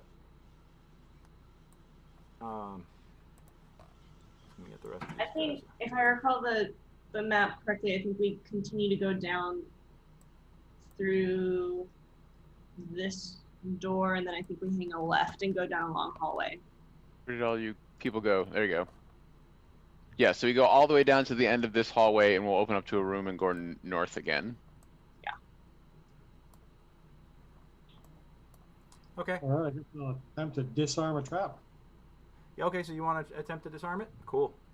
Yeah, Master, go ahead. All right, give me a search. I don't know what that one does. Are you going to assist him for advantage? I don't think he needs it. Well, I will give him guidance. Yeah, sure. I backseat driver it. I'm annoying as hell though. You don't need help. What'd you get, Nate? 24. 24. Oh yeah, you definitely find the trap. I can tell you right now that the trap, you can even identify it. What did I do with that? Oh yeah, this is the electrical one. Oh, so I've seen this one before. Yes, you've seen this one before. This was the same kind of trap that was on the bathroom door. So you're like, wait a minute. Oh, we got more folks coming in the chat. Thank you all so much for joining tonight. Yay! Welcome to Nat 30s. All right. I will give you advantage to disarm it because you've dealt with this kind of trap before. Oh, I rolled a 24 in a lockpick, so I can do it again. Oh, that wasn't your. Sorry about that. I misread that. I thought that was your perception. But if you want to, perception's good enough to find it. You roll your lock. Yes, you do manage to disarm the trap. That was impressive. Now is unlocking the door itself and getting it to open. So same thing, lockpick with teeth tools. Nope. Oh. Yeah, it's you get the wah, wah, wah, sad trombone. Let the kid have a shot. Redeem herself from trying to lockpick a journal. So what is it? Am I lockpicking or am I disarming? The trap is disarmed successfully, but he's having trouble with the lock. Okay. One sec. Mm-mm-mm. Mm. Hey. Hey. It's a really, really tough lock, not gonna lie. But hey, Matt. Yes. Do you bestow any blessings upon anybody? Yeah, I said I was Wink, giving that. nudge, nudge. Yeah. All right, So I give can me an roll extra. D4. Yeah, give me an extra D4. How do I do that again? Backslash roll D4? Yeah, roll 1d4. /. Oh, and you also have an inspiration. Oh, I And do. you- Yeah. Well, let me see if this works. If this gets me over. Yeah. So this Yeah, gets me- that does. The door Hey. rolls off to the side. Opa! Huzzah. All right, Feld, we're going to enter a big ass room here, so prepare to fling honey cake every which way. Before we go in, I look at Lorenzo and I take my little lock picks and go, and I put them back in my pocket. I like this rivalry we have. Yeah, I love it. I love it. Yep. The dueling badasses. All right. Steel sharpens steel. I The love grizzled it. veteran and the youthful up-and-comer. And the one that's had to become a rogue to survive on the streets for her life. Let me tell you about the mean streets, buddy. You don't know nothing. Old timer. Come on. It's the Okay, urchin first I'm of all. literally just trying to select the damn barrier in the light layer so I can delete it and open it up so y'all can see what the hell's going on here. Come on. West Cauldron City. Born and raised. In the tunnels is where we spent most of my days. Oh boy. Chilling out, murking, acting all cool. Come on, delete already. There we go. Dun da da. Chickens and locks What outside. sort of light is emanating from this green? It is your it's your light shining into the room. Okay. Ah, But I can tell you this. As you come wandering in, it's Trees. almost like you've been transported. It almost feels like you've been transported to the surface, because this is a lush forest. Earl comes in and starts nibbling on some Chewing on the grass. oats growing in the grass. Yeah.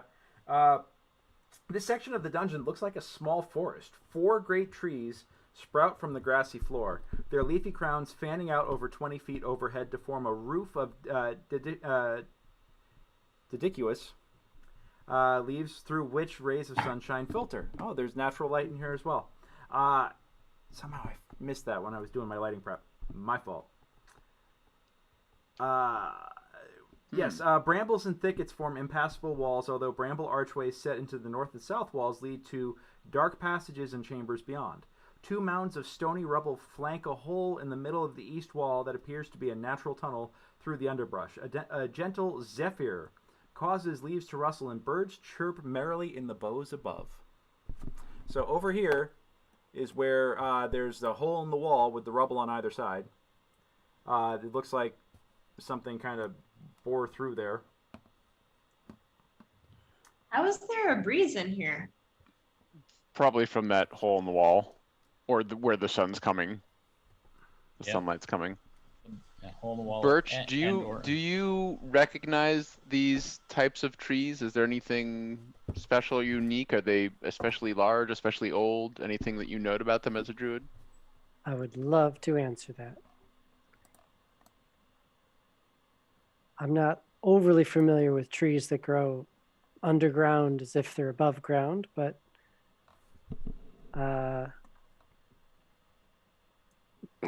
how's that? Okay, let me tell you right now, these look like typical normal trees that you would find in the forest above. Actually, Birch,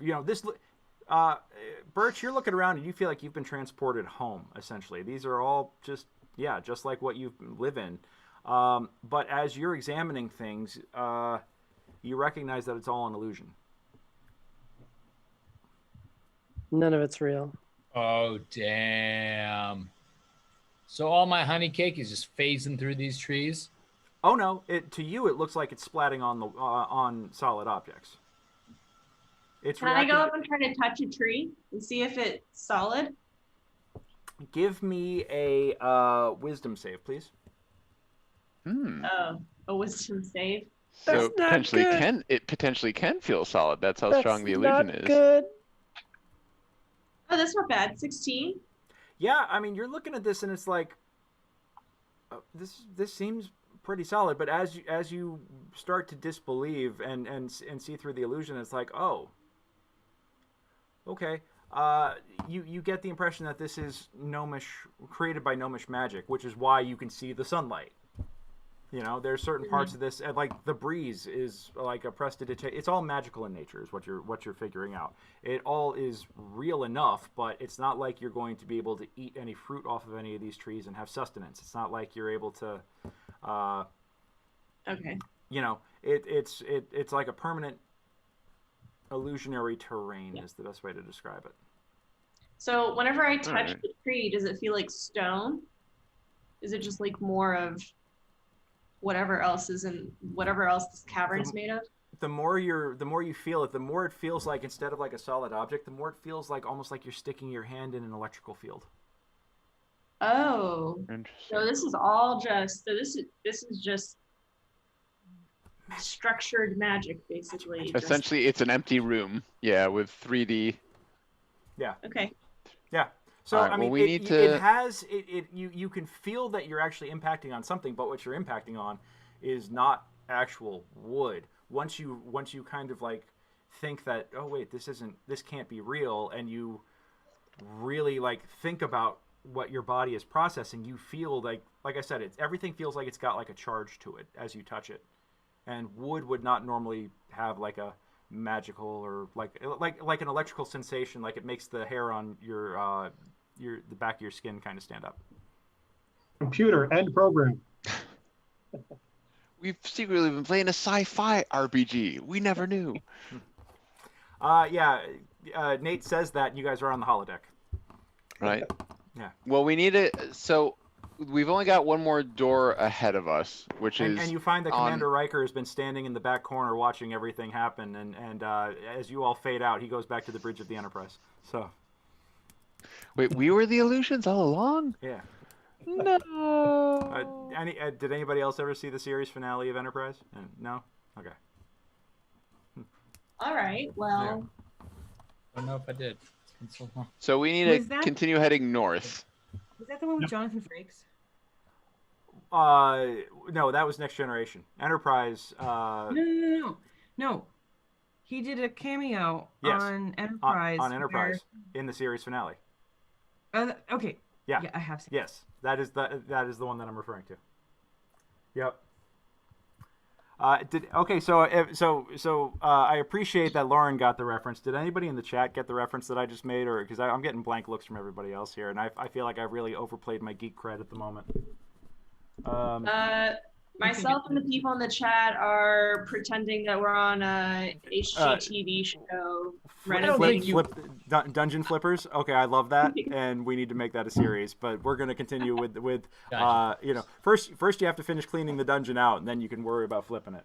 I don't think that you overplayed your geek hand. You just slightly polished and adjusted your geek crown, which is why you're the DM.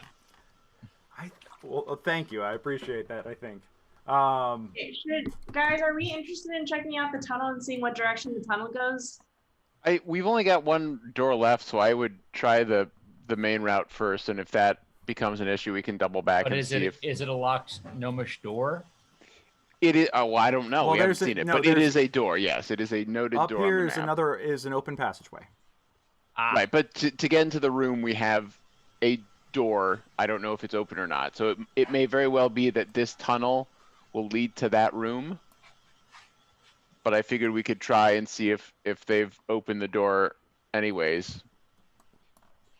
And what's the closer route? I'm a little bit, I do not know my orientation on the map as to where we are. What's the sort of... So we're on the south. We're in the big square on the south of the map in the image.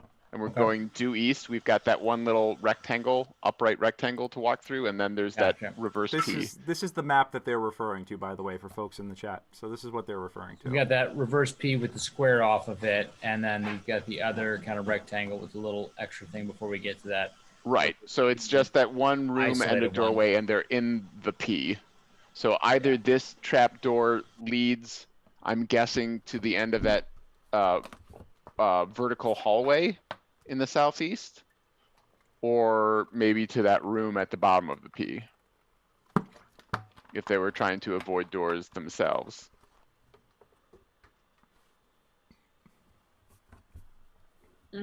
I ask if anyone's feeling particularly pathfinderly, and yeah, if anyone's got a sense of. That's Do a we whole want to different game system, man. how Birch? How often can you transform?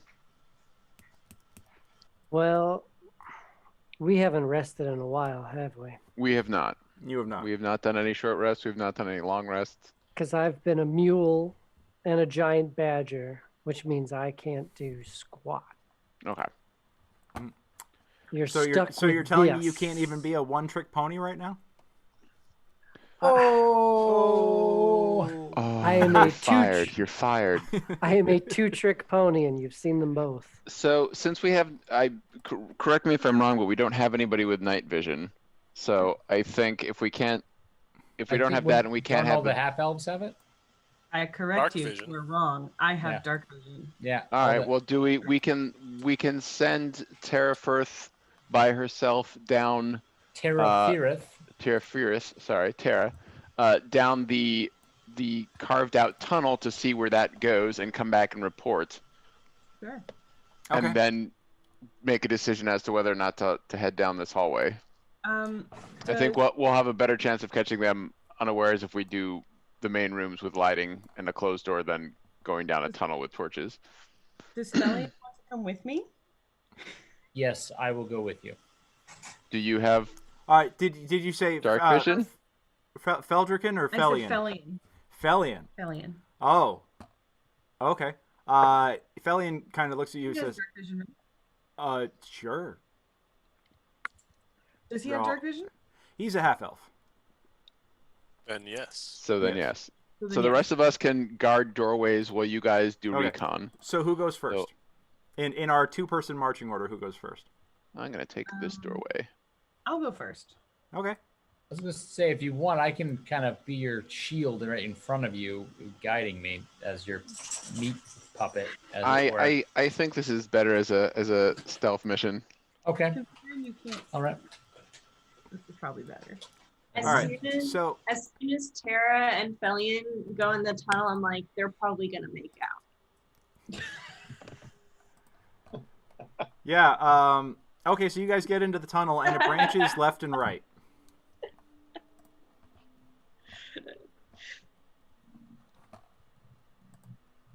Oh my So God. whichever way takes you north on the Or roll it 20 goes map. it goes north and south. And actually, Tara Firth, give me a wisdom check. Oh, you got people cheering you on for a makeout session, by the way. So Not that kind of bard. Says every Is- bard ever. I was going to say, everyone wants to get with the bard. Oh, The but question is, not does the bard me. want to get with them? apparently, there's some gnomish Barry White playing in the background. Let's honey cake. I like your Oh. honey cakes, honey cakes, honey cakes. Mm-hmm. All right. So Tara, north or south? With And honey cake. Did you give me a wisdom check? I did. It was 14. 14. wanna batter your This cakes path with looks honey. familiar. Oh. Yes. Yeah. Should. Matter of fact, you actually get through the tunnel, and you get through the little T branch here, and you find honey cake mixture north and south. We just barely missed this turnoff, didn't we? Yep. Does this go down to the kitchens? It looks it. Yeah. Yeah. So you Now can that actually I'm- you can go down there if you want to take a look, but it will put you in the kitchen. Yeah. I'm going to come back out. But it also but if you your dark vision actually sees that you can go. You're looking up this way, and you see that there's another T junction, and the path does go further north. With it extends northward with a whole nother area that you guys haven't explored yet. Oh, okay. Yeah. Well, I'm gonna take a look. Is it this little T branch right here? If you go left, that actually has honey cake mixture. It's the way north here that does not. Okay, so I'll go up. Yeah. Okay. And Feldrican is right behind you. You mean Felian? Felian, yeah. Felian is intently behind you, tense and watchful. Well, you know. Yeah. What's he watching? You're not like most of the other bards I've Girl. met. He says you're not like most of the other bards I've met.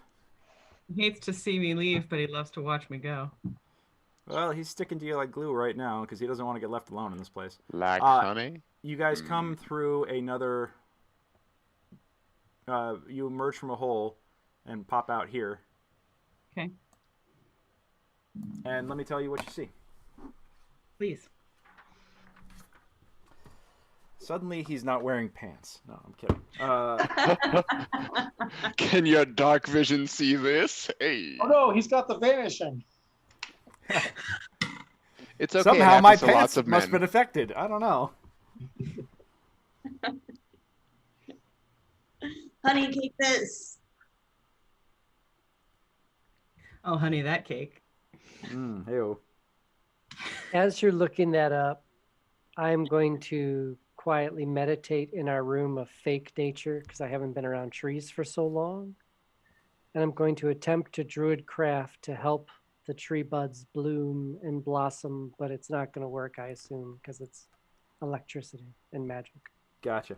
Well, you come through the 5-foot wide, rough-hewn circular tunnel to come out into yet another room that has a tunnel on the opposite wall. First off, just like the one that you just came out of. The rubble left by the excavations of these tunnels has been pushed into the northeast part of the room, leaving the rest of the chamber clear. A few rat bones litter the floor, but otherwise the room appears to be empty. And give me a perception check.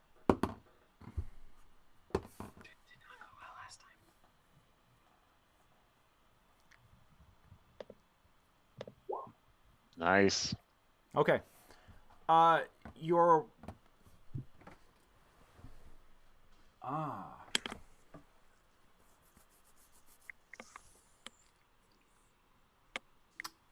gonna as Felian is in the tunnel, you hear as you step through, you hear him go, "Whoa." Tara? Yes. Tara, are you there? What happened? Well, I just walked through. I'm in the room. You just disappeared.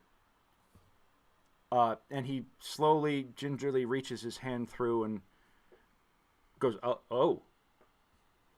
You look back, and you see him standing there at the threshold of the hole, holding his arm out, looking horrified, and everything looks fine to you. Okay.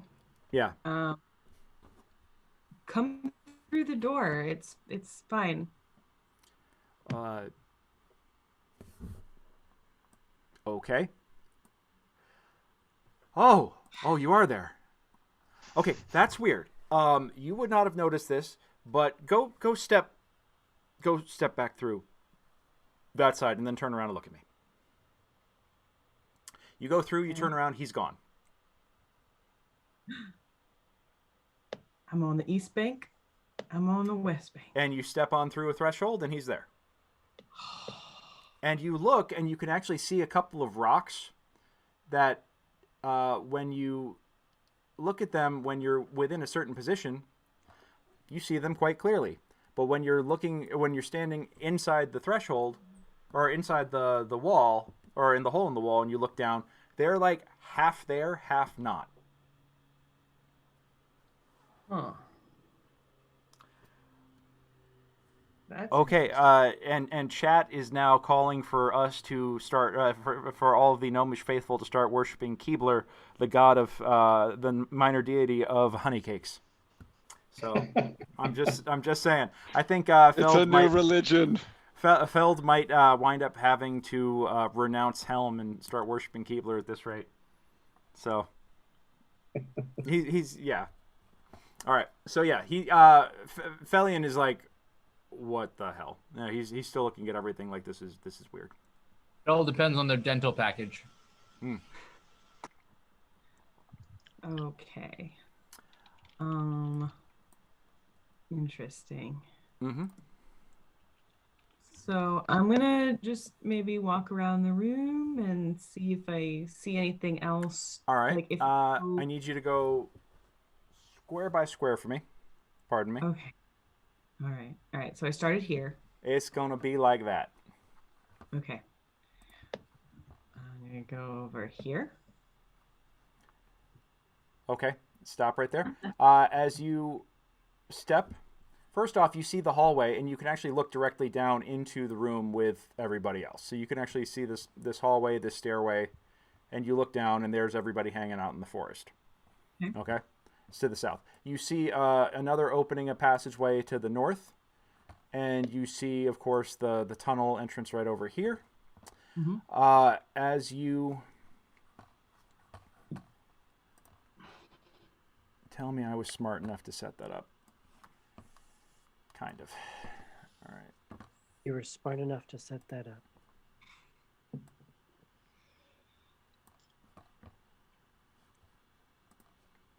I believe in you, Greg. Oh, hey, Nate, how long ago did you send yours? Like less than a minute. Less than a minute. Got it. Okay, that message that you sent. Okay, Yep. give me a check on that.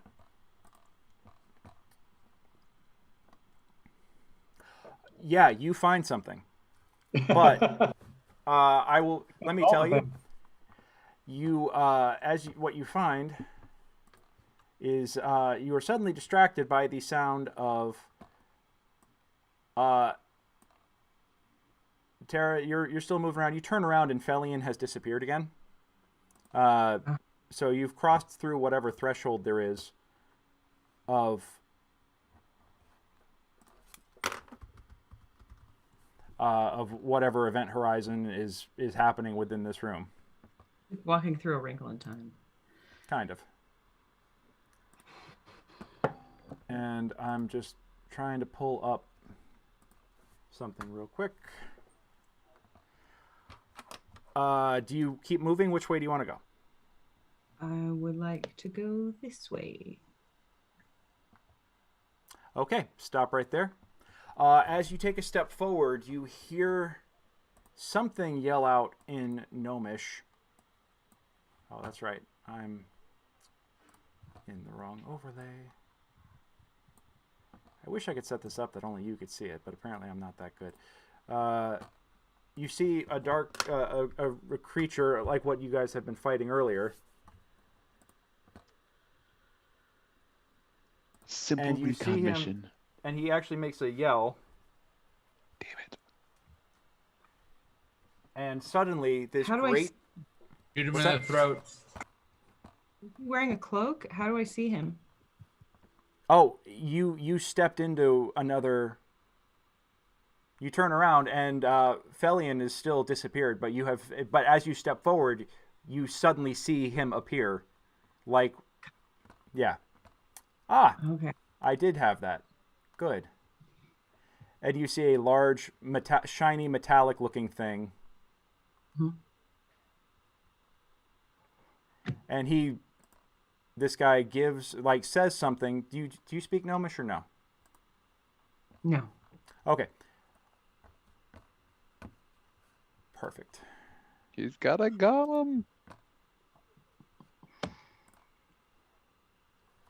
He gives he grunts something and smacks the large metal thing next to him, and it kind of starts seizing, and you can hear gears turning, and it starts to seize, and then it stops. And he looks at it, and looks at you and looks at it and looks at you and kind of punches it again and says the same thing again, and then is kind of like shrugs a little bit, and then pulls his dagger out with murderous intent. Way. Yeah, with murderous intent. So Is he surprised? he's not surprised. He saw you coming. Oh, right. Yeah. But with that, we can roll some inish. Can I take the opportunity to yell to Felian to come over here? Yes. You could be like, Felian! Yeah. Get your ass over here. Get that Are tag. we in the other room rolling initiative? We don't know about any of this. You guys are not exactly in a position to know about what's going on unless you want to make a yell. But you give me perception checks, everybody down in the room. I'm trying to save Feld from that initiative 1. Thank you.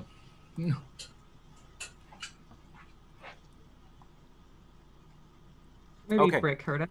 Brick and Birch, you guys hear like almost like a lawnmower starting. Do I know from which direction it's coming? Northbound. Northbound? Yep. Shit. She's triggered something. We gotta go. I'm going to shout, Felian, get over here. There's an enemy. And hope they can hear me downstairs. Does it? All right. So you and if you got a 5 or better, you hear that. So. All right. Basically, you hear Tara yell for help. Does it sound like does it sound closer? So for those of us who are at our perception northbound stairway, does it sound closer from that stairway, or does it sound like it's echoing down the carved? It's coming from this. It's coming from the stairway, and actually, you guys could even see the light source and everything moving around up there, so you can see her. All right. Well, let's hoof it up there then. Oh well, I guess we're initiative, so we're in initiative. Hold on. So I was back down here. It's all good. Yeah. How much can Feld got a 1. Gray Soul got an 8. I managed a 20 somehow. Can I use my inspiration to Absolutely adjust that initiative? Yes, you may. I should roll initiative. That's just embarrassing. Yeah, I mean, like, what kind of crappy paladin BS is that? Birch rolled a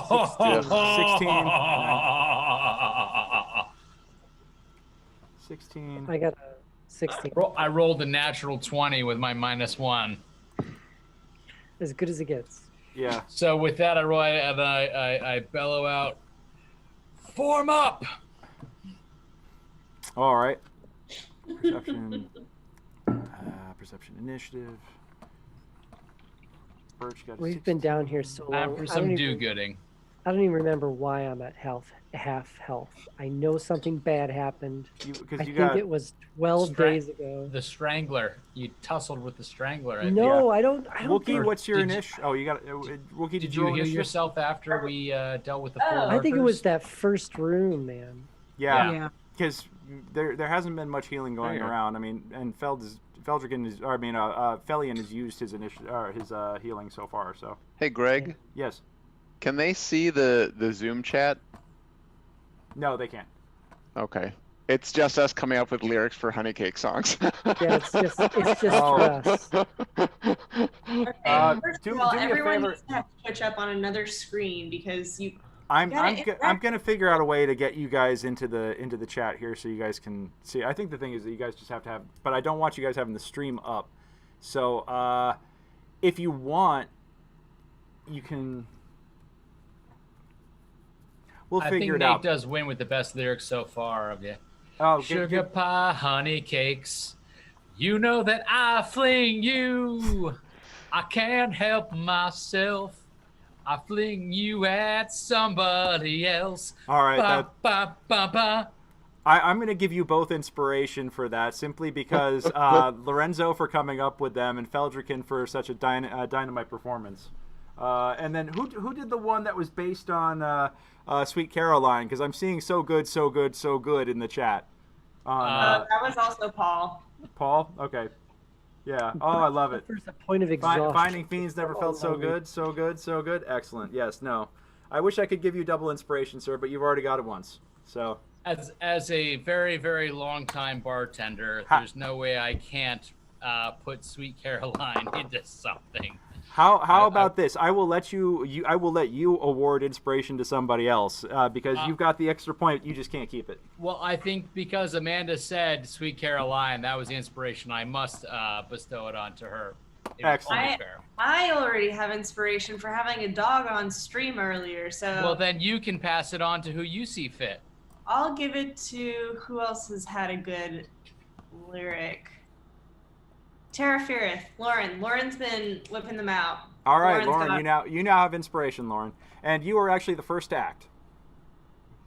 Sweet. Let me give myself my inspiration. Okay. Cool. Well, so I'm at a decent distance, and I can see this guy. If I back up any more, I won't be able to see him probably. I'm going to shoot him with my longbow. Seems reasonable. Yeah. Oh, yeah. You plink him real good. I don't have disadvantage on this, do I? No, because you could see him. Cool. Yeah.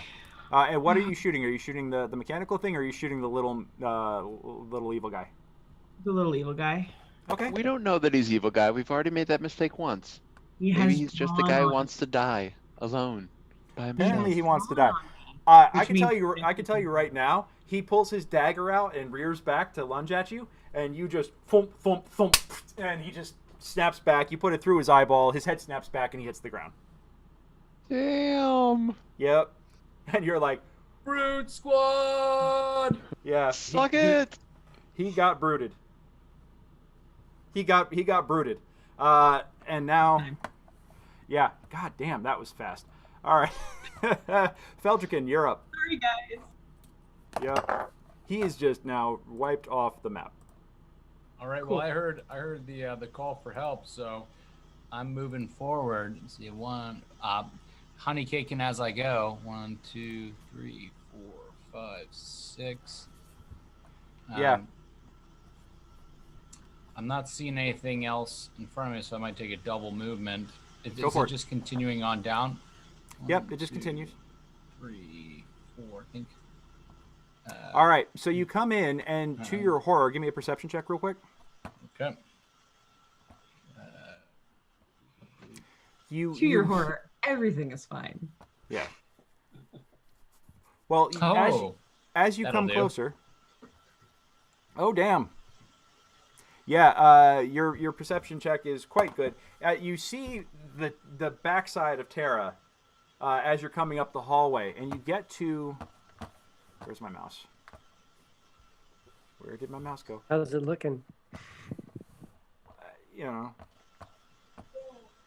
I don't know, Terra, you want to describe your backside?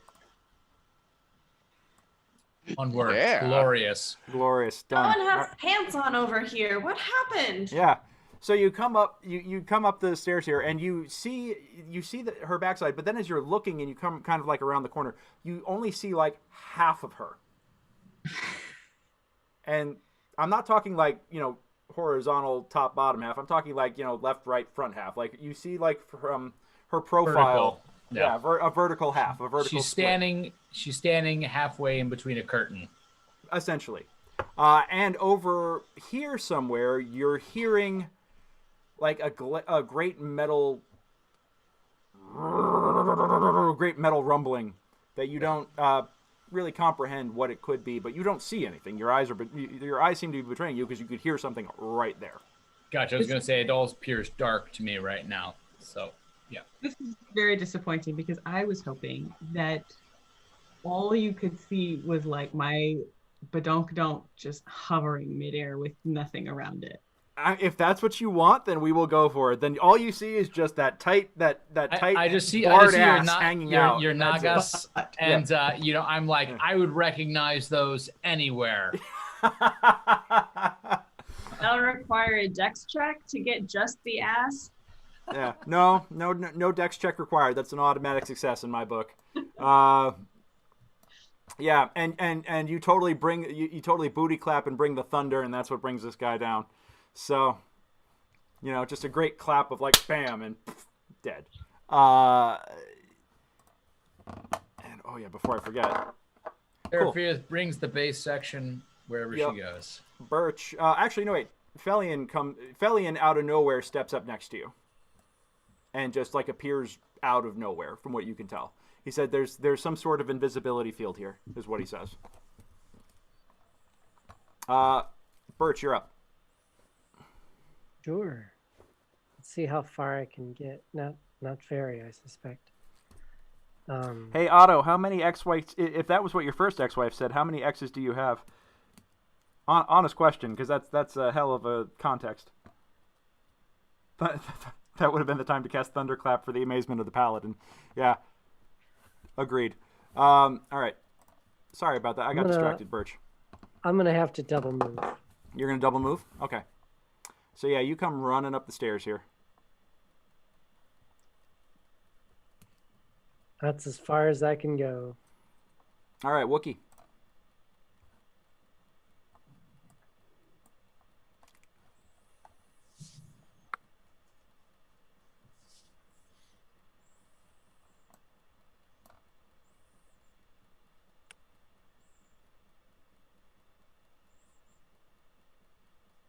I think you're muted, Wookie. That I was. Yeah, I dashed, but I'm only a wee little halfling, so I didn't get very far. But that's all I could do. So there I am. There you go. Oh, I had no idea that was you, Otto. That's awesome. Now that makes sense. Copy that. All right. Let's see. Lorenzo. Well, I was apparently discovering something over here. You were discovering a secret door. Yep. And as you discover the secret door, suddenly you hear all hell breaking loose just north of you. And since everyone's running up the stairs, I will go too. So that's 5, 10, 15, 20, 25, 30. It puts me right here. And I guess I will dash. 10, 15, 20, 25, 30. Puts me right up there. And I can't see anything, so. Okay. Do you guys just not have light on your tokens, or do you? No, I see light. I don't see any enemies or anything like that. Got it. Yeah. So. Because you're coming up, and yeah, you don't see anything revealed at this point. And come on, hurry up and just select, please. This strength. I just get really frustrated with my computer sometimes. All right, Brick.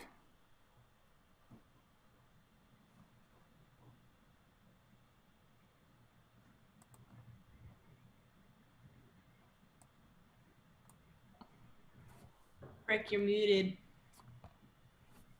Ah, sorry. Yeah, I just did a double walk. That's the extent of my actions.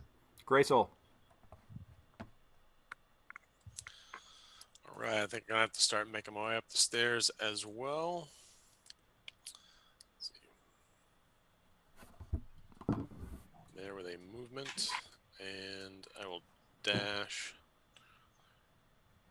Get right up next to Birch. All right.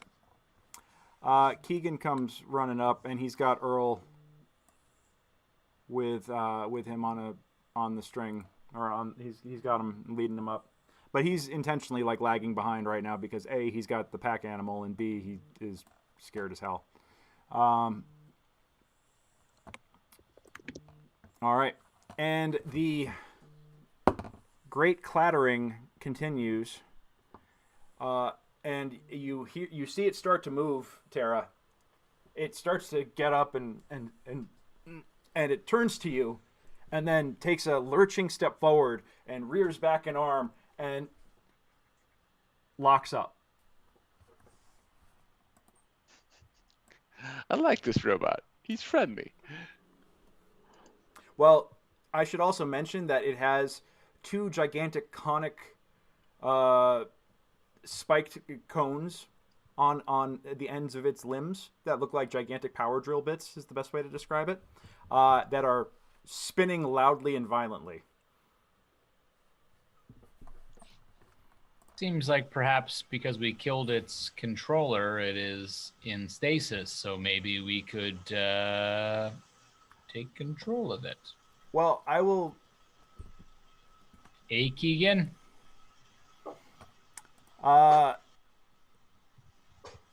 He's gonna try and come up and get closer. I will say that for the moment, actually, Keegan's all the way at the back of the pack right now. So,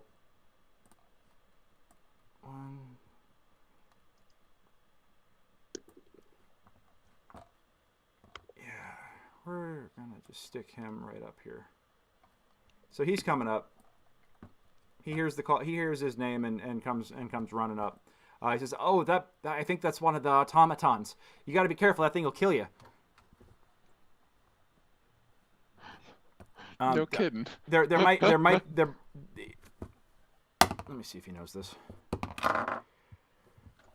There might be a way to control it.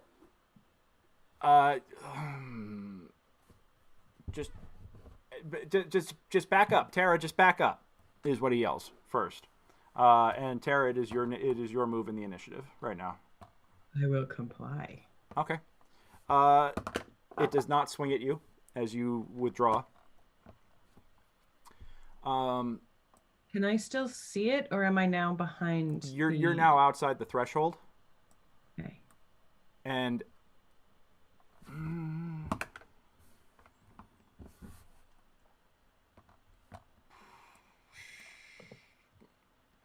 Keygan runs in and disappears, and you hear him yell something in gnomish, and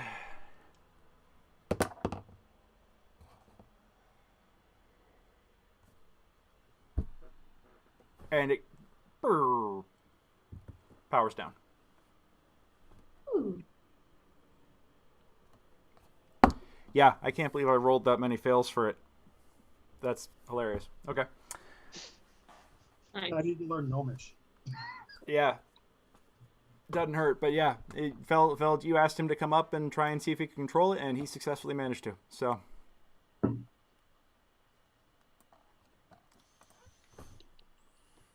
Good. Yep. Are we still in initiative? We're out of it for the moment. Well, glad I could do my part, running up some stairs. Yeah, now that resolved a little quicker than I thought it was gonna. You guys are you're getting clever on me. So. I asked Key, is there any way he can control and activate it versus how he feels about how easily these are to control? Well,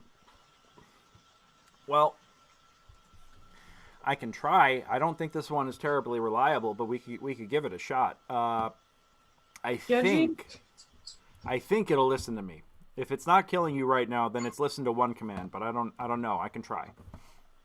My issue is, judging by the way that it blatantly ignored its previous owner.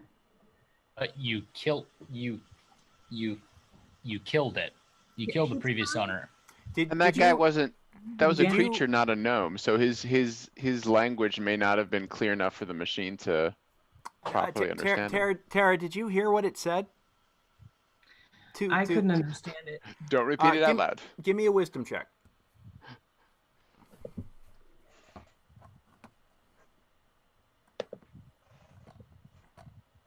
Oh! Hot damn! Hot diggity damn! Perfect pronunciation. It starts back up again. I don't always speak gnomish, but when I do, I do it perfectly.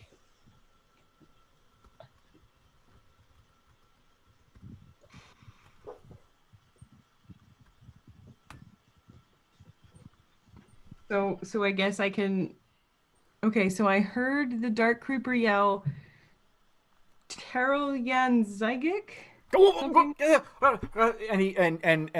you actually see it, and it like it springs back to life, and then you can see like the orb in the front of it go red, and it turns to you, and rears its arm back again and locks up again, and Keygan's like, and he says something, and it finally goes back down. He's like, don't say that again, because that literally said kill all intruders. That's what gnomish is, for kill all intruders. So don't. Good to know, but don't say that again. Okay, so it listens to gnomes, or anybody who could speak the language.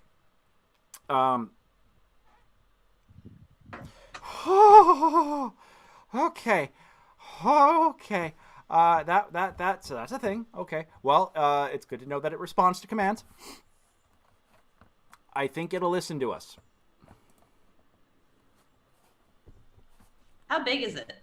Well, it very clearly just did listen to us, so good assumption there. Yeah. But it's old and busted, and clearly is not reliable. So we'll see. I'm sorry. What was that, Wookiee? How big is it? It's I want to say that it's about like 5 feet tall and almost 5 feet wide in a standard stance. It's a decent sized thing. Is it shaped like humanoid? Can you ride it? Can you ride it? It is not humanoid. Let me find. You know what? I think I have. Where did I put that? I can't see the avatar very well, but it kind of looks almost like it might be crab-like.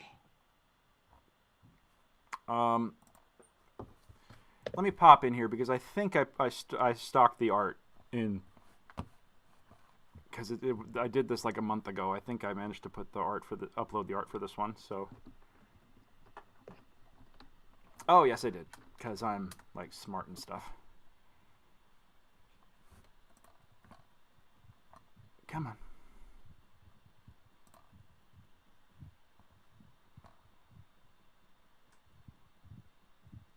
No. Don't load that. No, don't load that. Go back.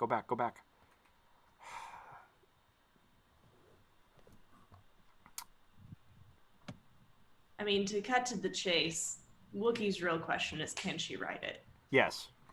I would say that this thing could be rideable if you are able to handle riding bareback. Here we are. Well, I get a rope and I put it around, so I have like a harness. Ooh. Yeah, that's what it looks like. It's a rocket engine with pokey arms and legs. Basically. All right. Fun. Aw. Greg, while all this is happening, I'm going to go up to this door to the north and just listen to hear if I hear anything on the other side of it. Because that is supposedly the room where we're supposed to be finding all these guys. All right, give me a perception check. I am searching the. I'm assuming the other tunnel will take us there, but yeah. Well, hot damn. Hot damn. I can tell you right now. Literally, what's going on in the next room? The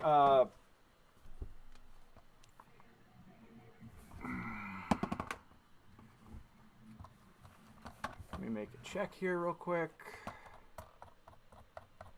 Where's the info here?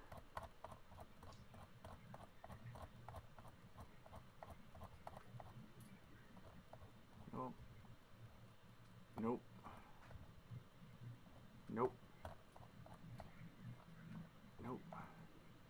Ah. You can hear something moving around in there. Through the door.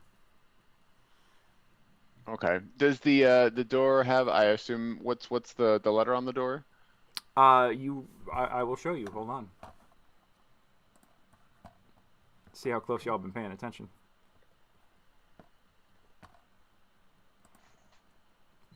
Load up, please. Oh, because it's filtered. That's why. Nope. That's not it.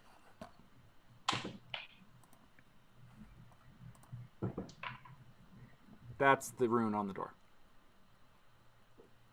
What am I looking? Where am I supposed to be looking? It should be popping up on your window. I don't remember which one this was identified as. Give me a wisdom. Oh, well, actually, yeah. Give me a wisdom check, Brick, since you're looking right at it. Sure. I don't. All right. I don't see whatever it is. Wisdom. Where are you, wisdom? It should be visible to everybody because I hit show to players, but let me make sure that... Oh, because it's only showing up for Lauren. That's why. That's weird. Hold on. Well, because you were the first one to decipher it last time. So that's why. So that's... Yeah. You recognize it. Do you see it now? Yeah. Yeah, you recognize it as J. Oh, we have that key. I have that key. All right. Well, I'm going to having gone through a number of doorways already. These are fairly thick doors, right? Yes. It's about 6 inches thick of wood. Yeah. All right. I'm gonna motion back to them that I hear something through the doors, but it's a door we have a key for. So whoever's got the key, come up and get Feld to come up too. Have the heavy hitters up front for opening this, or easier, I will walk back to everybody so I don't have to whisper. Say, hey, this is the room they're supposed to be in. There's something in there now. It's a door we have a key to. I say, me and Feld rush the room. Everybody comes in after. I don't think they're going to expect us to come through the door. Birch, Birch in the back. You have a question? Yeah, I want to search the pockets of the dead gnome real quick. That's not a gnome. It's a dark creeper, and it's armed merely with a dagger. The only pockets are the stab wounds. Isn't there both the lock and the trap to make sure that we don't set off? Oh, I thought the key. If you have the key, it disarms the trap. Okay, great, beautiful. So these creepers learned gnome. From somewhere, yeah. That's fascinating, right? Well, but they only learned. Presumably, they only learned a couple of phrases. They got someone to tell them, or they heard it somewhere. I mean, I wouldn't expect them to be fluent in gnomish. Tunnel and exterminate seem like pretty detailed things to learn of a language, right? Like, well, but I mean, if you're just learning 1 or 2 words, right? that's not donde está la biblioteca. Like, that's some complicated. Puerto ir al baño. Well, I don't know what you just said. That was a weird ass language. Oh, I speak lots of things. I mean, some of these creepers could also be derived from gnomes, or they just could have been. That's true. We don't. In maybe this world, they know mutated many or... languages. If they come in contact with them, they could trade. So our 2 choices here is we can have people go sneak through this other tunnel to the left, which probably circles around to our room or to the hallway behind the room, or we can just go through the door and try to surprise them that way. So the door opening isn't going to be a quick process. So I guess it wouldn't really be a surprise, but being all together versus pincer. Yeah. I think generally a solid single push is a bit advisable to. Well, I mean, we've got enough people. We can do the same thing. We can send Tara and Half-Elf dude. But if that tunnel doesn't lead to this room, then they're just gonna have to run their asses back here. But I definitely think you and I should be going through the door, Feld. Shields blazing. Yeah. Do you still have your breath weapon? Yep. Okay. I used mine. We haven't rested since then, so. Somebody unlocking this door? Wait, who knows how to control the automaton? Keygan. Anybody that can speak gnomish. Keygan, you're with me. This is gonna end badly. All right. Yeah. So you guys are all stacking at the door. Nobody. Okay, so Feldricken, you and Brick are stacking at the door with Lorenzo. Yes. Mm-hmm. Well, we don't need. I mean, we've got the key, so we don't need Lorenzo to actually unlock the door. That's true. You can be 1 step behind the Dragonborn. Bloop. Okay. I mean, do we think we should leave the automaton behind? Are you guys really afraid that it'll turn on us? I mean, Keygan seems fairly concerned about it. Well, I don't think it's reliable. I don't know about. Well, yes, that's my point. Yeah, like I'm confident in us as a team beating stuff. If it goes badly, if there's this 3 of control those. module's got to be about 80, 90 years old. It's definitely seen better days. It's clearly, not working as well as it should be. Can Keygan ride up there with you, Wookie? I mean, are you guys able to double back this? Wait, no. Why don't we open the door, see what we're facing, and if things go bad, then we can. You guys might Hail be the Mary. cavalry. Wait, We're not starting off with the 90-year-old machine that may kill us. Wherever we go, they'll be able to control it better than we can. They have experience with it. Yeah, they turn it against us. We're bringing them a weapon to attack us with. Yeah. So we have to kill everything, and then it's your toy. Sounds about right. Yeah. More than a toy, I'm trying to help. All right, I'll leave it behind.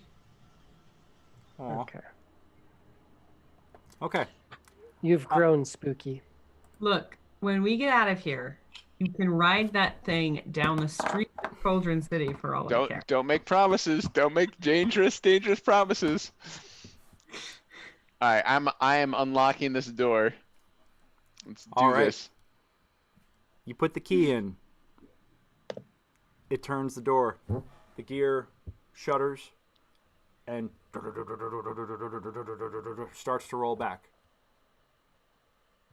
And with that, the next room is revealed. Hold on. The next room is revealed.